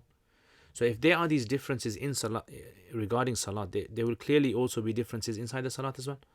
So this is why the Hanafis have mentioned this, and there are some, I think, resources online now available. Mufti Sajjad has, I think, he's written a pamphlet as well on the differences between the women's with evidences as well. So you can check that out. Some YouTubers went jet skiing in the floods. Okay, lots of global listeners today. Allahu Akbar. Sheikh, can you do a book review of Kitab al-Ilal of Tirmidhi? Yeah, that's a good idea. Kitab al-Ilal of Tirmidhi would be a very good idea. Is it permissible then to raise hands when reading Qunut for Hanafis? I'll bring you a bottle or two. Yes, it will be permissible. A bottle or two, that's the way, bro, that's the way. They make me happy now. Okay. Next, too many Pathans. No, there's never ever too many Pathans. That's a wrong thing to say. Kamran, do you understand Mirpuri, bro? Unfortunately, yes, I understand a lot of it because I was brought up with a lot of Mirpuris around me, so I know it. Kya bana? Tu kya bana? Okay, I know a lot of Mirpuri swears as well, but obviously kids are watching. Okay, book review, please. Oh yeah, I forgot that. Mubin, I've thought of studying under Sheikh Akram Nadwi after Alim class soon, but my ustaz weren't fond of idea. What do you think? I think he's a wonderful teacher, and I would really love to study by him as well. And I have met him many times. I've been to his house. Alhamdulillah, I think he's an excellent someone to study with. Yeah, definitely go for it, I would say. But your ustaz might differ with you. The only way you'd know whether it's good to study with him is if you study with him. Yeah, that's the truth. Yeah, I can tell you it's good to study. Your teachers might tell you don't study. Once you study, you'll realize whether he is someone that you should study with or you're not. And if you're not happy, then you can leave. Look up at that. You look very tired, Ustad. You get some sleep. Let Ustad sleep, guys. Allahu Akbar, mashallah. Okay, Eskan wa alaikum assalam. I agree with the teenage student situation totally. The mature students are there because they want to be. Maybe the responsibility falls on the teacher to try and inspire the younger ones. Yeah, definitely. And I think parents need to educate themselves as well with regards to sending their kids to madrasa, because parents have no idea what. Because I am Nazim Ta'limat in a Sufa, I deal with parents. I know exactly the mindset most parents come with, which is basically, I want my son to be a Maulana, so one day he can give talks. And they have no idea what it means to become Maulana, like what the responsibilities of Maulana are, not just giving talks and opening a madrasa. It's a whole sort of. Okay, next. Okay, so they've mentioned someone's name. There's a particular individual, multimedia journalist, and she said hitting someone in the face is haram, and also said physical harm is haram. She further suggested that watching boxing is haram. She explained that justification for some people may give, but I'm only watching it, not participating, is not valid, because she said you can use the same excuse for porn, doesn't make it less haram. Is she correct? So I'm not mentioning her name. So she's on social media. So first of all, I don't think she's a Maulana. I don't think she's a Mufti. So I wouldn't listen to her. So I mean, we don't have to send people's names in of individuals, but there's loads of people online who come up with their own fatwas and their own justification. So if I was to say to you guys again about a particular medication, or I was to say to you, right, to save yourself from coronavirus, drink loads of Zamzam, yeah, or to save yourself from coronavirus, drink tea 3 times a day, or after every salat, drink 1 cup or eat 1 date. I can't say that, yeah, because I'm not qualified for these things. So I don't think she's qualified for these things. So what she's saying, I have no understanding of where she's getting all this from. And it seems as though it's just one of those other individuals on social media who wants to kind of, show their sort of Islamic sort of fatwa gymnastics. Okay, anyway. Assalamu alaikum. I just watched your vlog on becoming a better student and really enjoyed it. Looking forward to more, inshallah. I recently moved from the UK to Pakistan to study full time, and so your videos are really beneficial. I want to ask you how you manage your time. I know logically I should be reading the next day's lessons, revising, etc. But in reality, I never find time to do any preparation or any kind of extra reading, though I want to.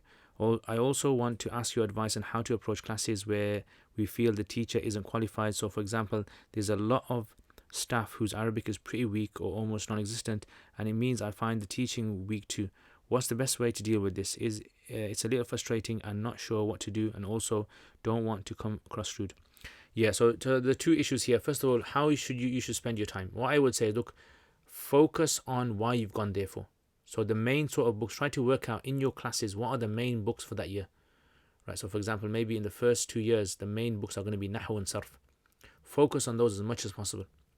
Right, let's say for example, maybe in the 3rd year, focus might be on fiqh and usul. Focus on that. And maybe in the 4th year, 5th year, it might be on advanced fiqh and maybe on tafsir. And maybe in the last year on hadith. So focus on those books in each. That's the first thing. The second thing is, I would say, is get yourself a private teacher. That's what I done. Yeah, get in touch with a private teacher and study on the side in your own spare time. And trust me, it will make A big difference. Yeah, and that's what I did. 7 years I studied with a private teacher with my madrasa studies. And that's how, alhamdulillah, I was able to get access to lots of more information and clarification from.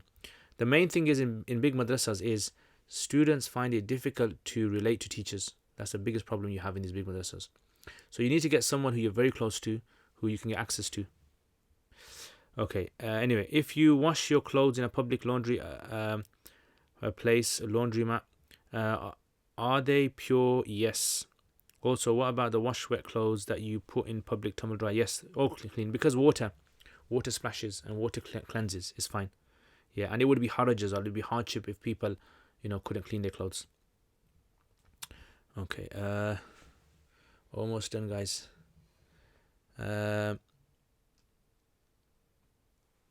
Cyrus, what was watching documentary about Jesus and the Christian people shocked when heard Jesus had a wife and children because they think Jesus as the Son of God, when even Jesus' family member Jesus is a prophet.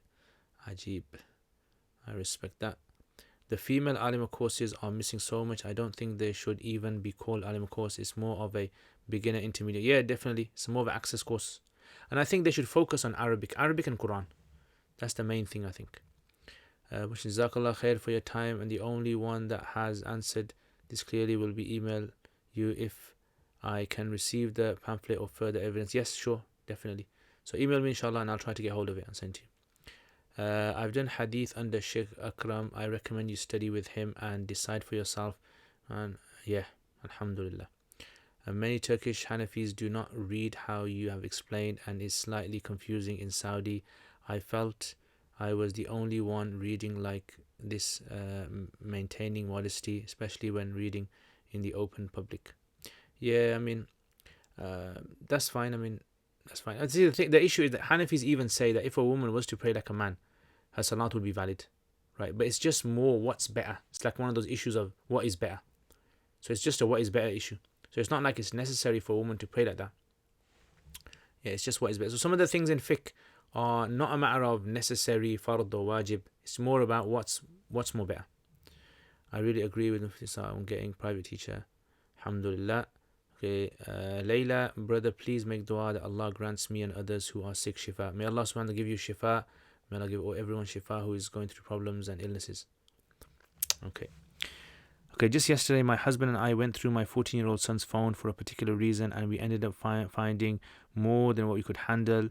Okay, it's a long message. Okay, so the question is, could you do a session for teenage boys dealing with their questions? So I think it was about finding stuff like pornography and things like that, with their questions and issues. I feel there are not enough cool Islamic role models youth can look up to and want to be like. I don't know what to do. Please advise.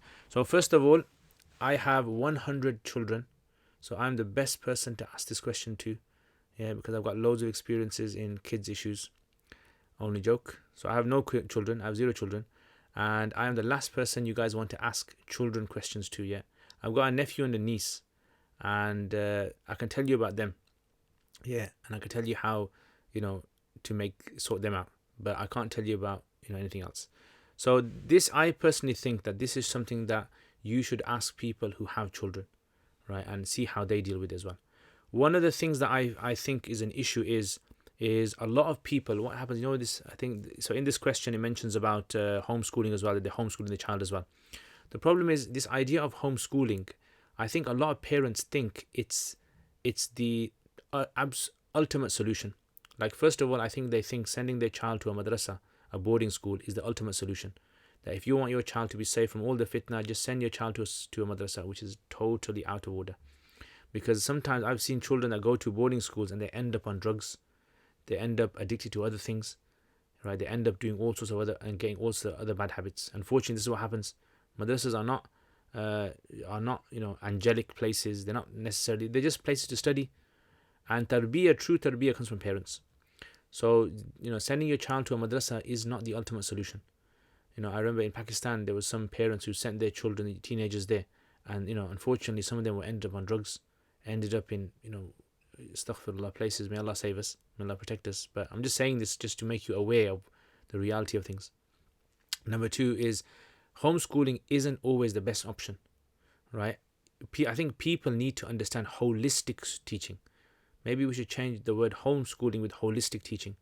Holistic teaching is something that parents should invest them times in. Maybe there should be conferences and these kind of like these seminars where parents can go and learn more about all the options they have and how other parents deal with homeschooling and how it's all done, because I have no idea how it works. But I'm sure there are going to be people out there who are simply blindly going to go into homeschooling thinking, I'm going to bring my child up in homeschooling and they're going to be saved from pornography, they're going to be saved from drugs, they're going to be saved from haram relationships and all these things. This doesn't happen. Yeah, it's unfortunately homeschooling is just another way of schooling. You can't stop the desires inside your child. You're the one that at home is going to have to think of other techniques. Maybe for your child another method. I mean, I went to school. I know homeschooling. Yeah, alhamdulillah, I managed to get out okay. But there's lots of people who went to school and came out messed up. Right? I think a lot of the problem lies with parents, and a lot of the problem also lies with different types of children. Right? So I think it's a big sort of like issue there. Okay. Is there any other? Okay, another question.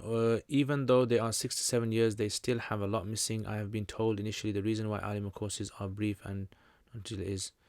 Okay, Ustad, finally the Taliban signed a peace deal agreement with the US. The US is going out of Afghanistan after close to 20 years of war. I am so sad seeing so many. Yeah, definitely. When I was in Pakistan, basically, that's when the Afghanistan war happened. And it was like, initially when it happened, people were like really happy that that's it. The US are going to be destroyed because no one can beat the Muslims. The Muslims got Allah on their side. But what the Muslims forget to realize is Allah is on Muslims' side, but sometimes the help of Allah may come later on. Yeah, sometimes Allah's help comes immediately and sometimes it comes 10, 15, 20 years later, like Allah's help has come 18 years later. But the problem is that the war has caused so much damage and so many lives have been lost. And because of the Afghanistan war, there was the Iraq war, then there's the Syrian, the Arab Spring, and all these things happened. It was obviously, we know there's some dodgy dealings going on behind the scenes where it seems as though someone wanted all this to happen. But, unfortunately, there were so many innocent people, children, and it's just created a whole new culture around the world of how Muslims are seen now, yeah, with the security and all that. Okay, next question. What do you think of those who say Allah is sitting on a throne and has two left hands and audibly laughs? I mean, if you ask me, I would say this is a deviant belief. This is not the belief of the Ahl Sunnah wal Jama'ah. And yeah. Salam. I'm currently a 50-year Alimiya student, Mishkat. Inshallah, I'll be starting Dawah Hadith class after Ramadan. But after completing this, I want to study some Islam further along with uni. What would you recommend and what are the options? What I would suggest is try to maybe do some sort of takhassus. Right? Try to do the takhassus. Allahu Akbar. Why now? MashaAllah. £10 donations. Allahu Akbar. Jazakumullah khair. Thank you very much. May Allah reward you for your donations. Jazakallah khair. MashaAllah. So yeah. So I would say try to either study part-time something that you're weak in. Like maybe you might be weak in Nahu, or you might be weak in Tafsir, or you might be weak in Hadith or Fiqh. Try to focus on whatever you feel you're weak in. Or maybe you want to get a private teacher and study privately with them. You got those two options. Do you know any courses in Birmingham for learning Arabic, Nahu, Sarf, Balagha? Also, could you recommend an English book on Mantiq? Any courses in Birmingham for learning Arabic, Nahu, Sarf, Balagha? I mean, I don't know anything specific that teaches only these subjects, but Asofa Institute does Alimiya course, so you can check that out. Check out their website. Also, could you recommend an English book on Mantiq? So, English book on Mantiq, I would say maybe if you go online, someone's in a translation of the book Wajiz fil Mantiq, Al-Mujiz fil Mantiq. So Mujiz in Mantiq, someone's translated into English. So check that out. Which A-levels did you achieve? I achieved 3 A-levels: biology, chemistry, and maths. Yeah, biology, chemistry, maths. Okay. Assalamu alaikum. Mufti Saab, my periods ended on the 18th of February and my bleeding started again today. This has never happened before. I'm going to see my doctor but wanted to know what should I do. So carry on praying your salat. Don't stop. And if it continues, only stop when you expect your next period to start. So in March, when you expect your next period to start, the date, stop then. stop praying and stop fasting. But carry on praying, carry on fasting for now. It's fine. Okay, Thursday question answers. Okay, no, Saturday question answers. Okay, right. Alhamdulillah. All of the curious cat is done. Allahu Akbar. Subhanallah. Okay, because the elders wanted girls to have sufficient ilm to raise families with deen in homes and teach maktab, but negative effects of it has been graduated have little to offer once they graduate. Yeah, definitely. And I think it's not just with the girls' madrasa. I think it's a lot with men's madrasas as well. It's slowly starting to happen there as well, where it's like initially it was the content to create an alim, but now what's happened, that content is simply now a skeleton, and people are now looking at that skeleton. As long as someone has done the skeleton, they think, Alhamdulillah, my child's an alim. And I guarantee you, a lot of parents who have children who have graduated from madrasas, they have no idea what their child has studied. A lot of parents don't know. And, you know, that's a sad reality. So in our madrasa, what we do is we have parents for the full time, those who are young. We have we only allow people to join who are over 16, first of all. And then we have this parents meeting. We invite them, we ask them, you know, about their studies, and we get their parents involved. So ideally, parents should be involved, definitely, without a doubt. Okay, I was in Darulum since 12. I'm now 24. I was dealing with depression and anxiety, never got help. Yeah, definitely. That's how it can happen, unfortunately. Sorry to hear about that. And I remember when I was about 12 or 13, I joined a particular madrasa in the UK. I mean, I wasn't interested in studying about Islam. I wasn't practicing anything. I just wanted to escape school. It was basically like I was told so many good things about Darulum. So I joined, and there was so much racism there. I was shocked. There was racism with there's a particular community in the UK, and you know, they were doing a lot of racism against basically a lot of the racism was, you know, aimed at Pakistani people. So Pakistanis were made the victims of racism there, and it was a very sad situation. And even some of the teachers who were from that particular part of the world that these racists were from weren't even saying anything. Yeah, so it was very bad. It was a very sad situation, and you know, it was just like, you know, it's like depressing living there. So I understand how that feels, because I just lasted there for about 5 or 6 days. I left. Yeah, so it wasn't very long there, and then I had no interest in practicing or anything, and then I started practicing many years later. So yeah, that's what can happen. There are teenagers, 14 to 15-year-olds, that do take Alima course seriously. They aren't all immature. Yeah, as I said, maybe there are a few, you know, illa masha. I mean, I remember when I used to teach this father and daughter who used to study in a Sufa Institute, and the daughter was a 13-year-old, and they were originally from like Kazakhstan or Tajikistan. And the girl was so clever, she used to come top in the class for 2 years running. She used to beat everyone, top everything. She was only 13, and then she had to leave and, you know, go abroad. So she requested if she can just follow the audio recordings, and even with the audio recordings, she was still coming top. Yeah, where she was. Yeah, so you know, it's a whole. You know, you're right. Definitely, there are some who are very, very capable, but I think the problem is, you know, madrasas. What they need, madrasas need a board. They need some sort of like strict, sort of like an Ofsted, you can say, where they're being overseen by someone, supervised, and that there are certain things in the madrasa that are being checked regularly, right? So these are things I think which are definitely needed in madrasas, right? How can Darulums cater for the times? I mean, definitely, I say big changes have to be made in Darulums. Very big changes, I would say. In a Sufa at the moment, we are actually working on a totally new syllabus. Yeah, we're going to see how it's going to go. It's going to probably be the first in the whole of the UK, and then we're going to see how we can pilot it in other places. So it's going to be one for the times of today. Yeah, that how can a student master Arabic? How can a student understand the problems of the society of today? Understand like things, important topics that are related to today's society. Understand, you know, like fiqh, relevant fiqh, hadith. So it's like you're studying the alim course, but you're solid in everything, basically. So inshallah, make dua that happens. So that's in the pipeline at the moment. So we are going through, you know, looking at what we can do for that. But yeah, definitely, there are lots of changes that have to be made to madrasa. And we shouldn't be embarrassed about it. We shouldn't be saying our akabirin have started these madrasas, and it's disrespectful for us to say anything bad. Imagine this: Umar radiallahu anhu, he used to say to people, if you find any fault in me, please, I'll make dua for you. Yeah, I'll make dua for you. You point out the mistake. So if Umar is our akabir and he is saying, if you find faults in my ways, point it out to me. And this is something that we should all try to go behind. If we find faults in our mosques, we should have a system in place where we can point out, bring those faults into light. We have certain things, like, for example, child abuse in maktabs, or for example, inappropriate things that happen in maktabs, and also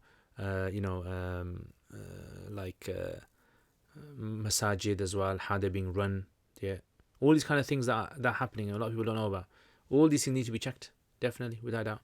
And madrasas, definitely. So in a sofa, what we're trying to do is we're trying to make it into this like a madrasa system where we have the optimum student that comes out has the optimum sciences that we need of today. Just like Darul Uloom Deoband, or the Dars Nizami that was originally started in India, it was started for the optimum time of then, the optimum time, the sciences that were needed at that time. It was that time, those are the sciences that were chosen. So we need the ones for today's time. So I'm not saying we're going to get rid of hadith and tafsir. No.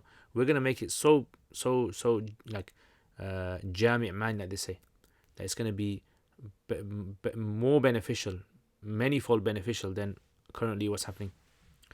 And what's happening at the moment is you get a rare student might qualify that might be amazing, a rare student, but the majority of them will not really have that much skill.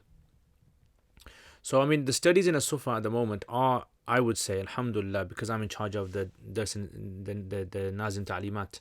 I'm like head supervisor of education. So I make sure all the syllabus runs past me. I make sure the teachers are teaching in the right way. I assess them. All these kind of things already take place there. But we need more. And one of the things that we need is we need students to also qualify in something in their life. So we're getting a like this kind of amalgamation so that we can get a degree at the end of it as well. So it's a form of accrediting, inshallah. So hopefully that should. So should the ulums include the tasawwuf, tarbiyah, therapy? These things are good, but you know what? I think main tarbiyah comes from parents. Madrasa tarbiyah is a limited amount you can do. Yeah, and this kind of therapy and these kind of things. So far we do have other activities that they can do as well, right? So we do have, obviously, therapy and these kind of things, enrichment programs that we have, presentations. We bring people in, they present, certain topics. Like Off said, yes, I saw one more bad things happening in madrasas and outside schools. Who are your favorite Sahaba and alims from Salaf? I would say Umar radiallahu anhu is probably one of the most ones that I would really love to meet. Umar, yeah.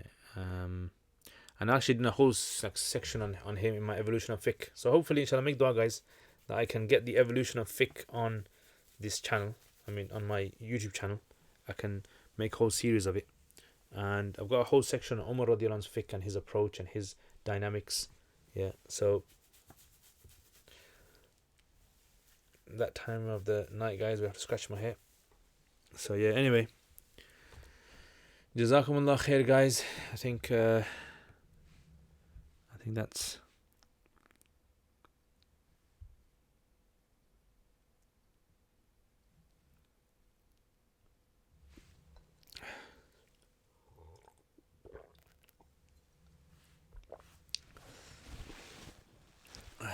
anyway. So Jazakumullah khair. So last thing I always mention. Okay, a book, honey. So I'm supposed to do like a book. Okay, so this is a book. This is called Maqamat al-Hariri. So if you guys have studied like advanced Arabic adab, this is a very good book to study. So this is a book I studied. I think it was about 25 maqamat in here. So these are 50 maqamat. Yeah, so 50 maqamat. Basically, each maqama is like a drama. It's like kind of like a play, basically a play, theatrical play, and it always involves these two characters, right? And one is called Harith ibn Hammam, and one is called Abu Zayd as-Saruji, right? So Harith ibn Hammam is like this kind of very naive kind of guy who kind of goes around in different places, and Abu Zayd al-Suruji is a very cunning, sly person who's always after trying to get money, and eventually gets caught. In every story he gets caught. So it's 50 stories this guy wrote. The author of this book, he wrote 50 stories, plays. And what happened was he wrote 49, and then when the king saw this, he was so amazed, and he thought the author can't write this, like he made it up, so he got someone else to write it. So on the spot, the author of the book, he actually, Al-Hariri basically, he writes the last one he writes, and the king was shocked and gave him like a prize for it. So this is like a very, very, very funny sort of like thing, but it's very advanced Arabic. That the words that are used are very, very rarely used, you can say. And I've read like 25 of this. I studied from two of my teachers. One was from Anwar Badakhshani. We did 5 with him, Anwar Badakhshani. And then from Mawlana Fazl Muhammad, we done the rest, which was about 20 of them. So yeah, and then the rest of it, I've read the whole of it, and I've listened to it like cover to cover, audiobooks. I've listened to it, I don't know, maybe about 4 times, 5 times. Very, very nice. So I'm thinking maybe I might do a series on this. A lot of you guys have been asking. Patrons, I did start it for them. So for the patrons, those who are patrons and who are on the $14 or more a month, I think they get free access to this. Yeah, but I'm thinking of continuing it. So I did a few of them, I think about 2 or 3. We might continue it for them, inshallah.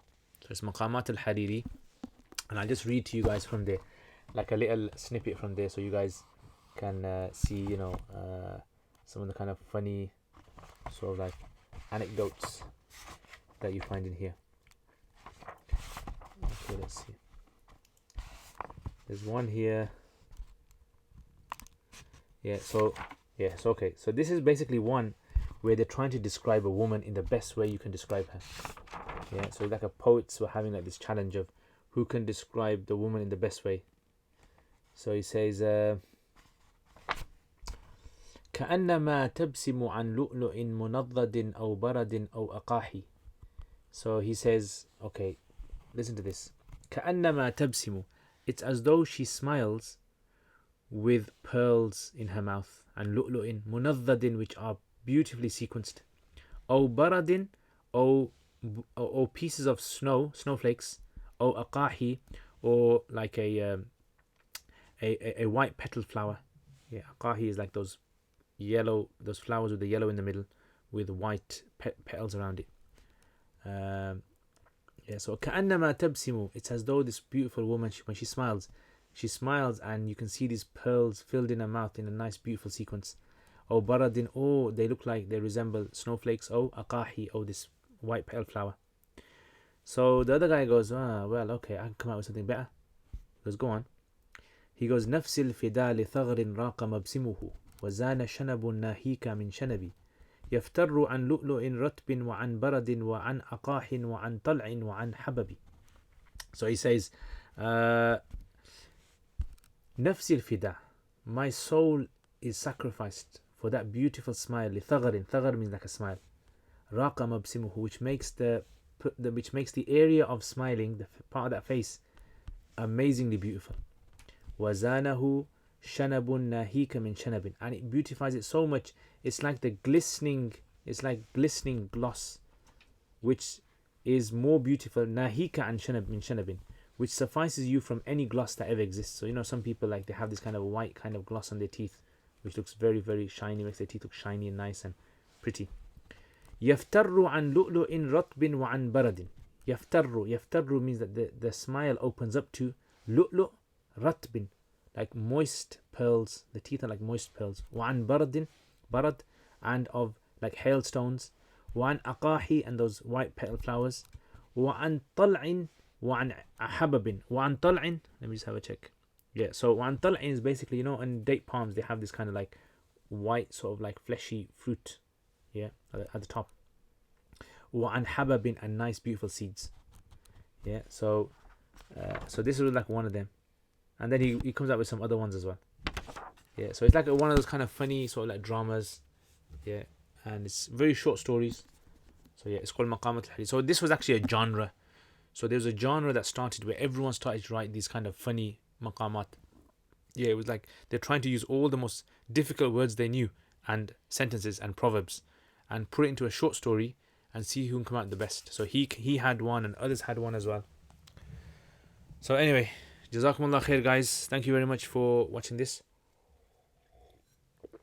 And I will see you all, guys, next time, inshallah. If there's anyone who is from America, please tell us now. Where's Will? Will Sharif's not here this time. Yeah, the author Al-Hariri, his full name is this: Abu Muhammad Al-Qasim bin Ali bin Muhammad Al-Hariri Al-Basri. Yeah, he was in the 500s.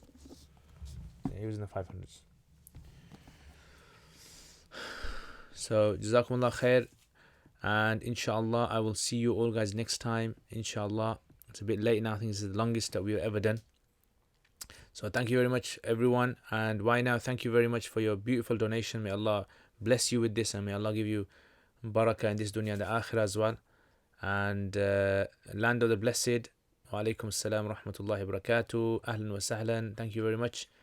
And I will see you next time, inshallah. Assalamu alaikum wa rahmatullahi wa barakatuh.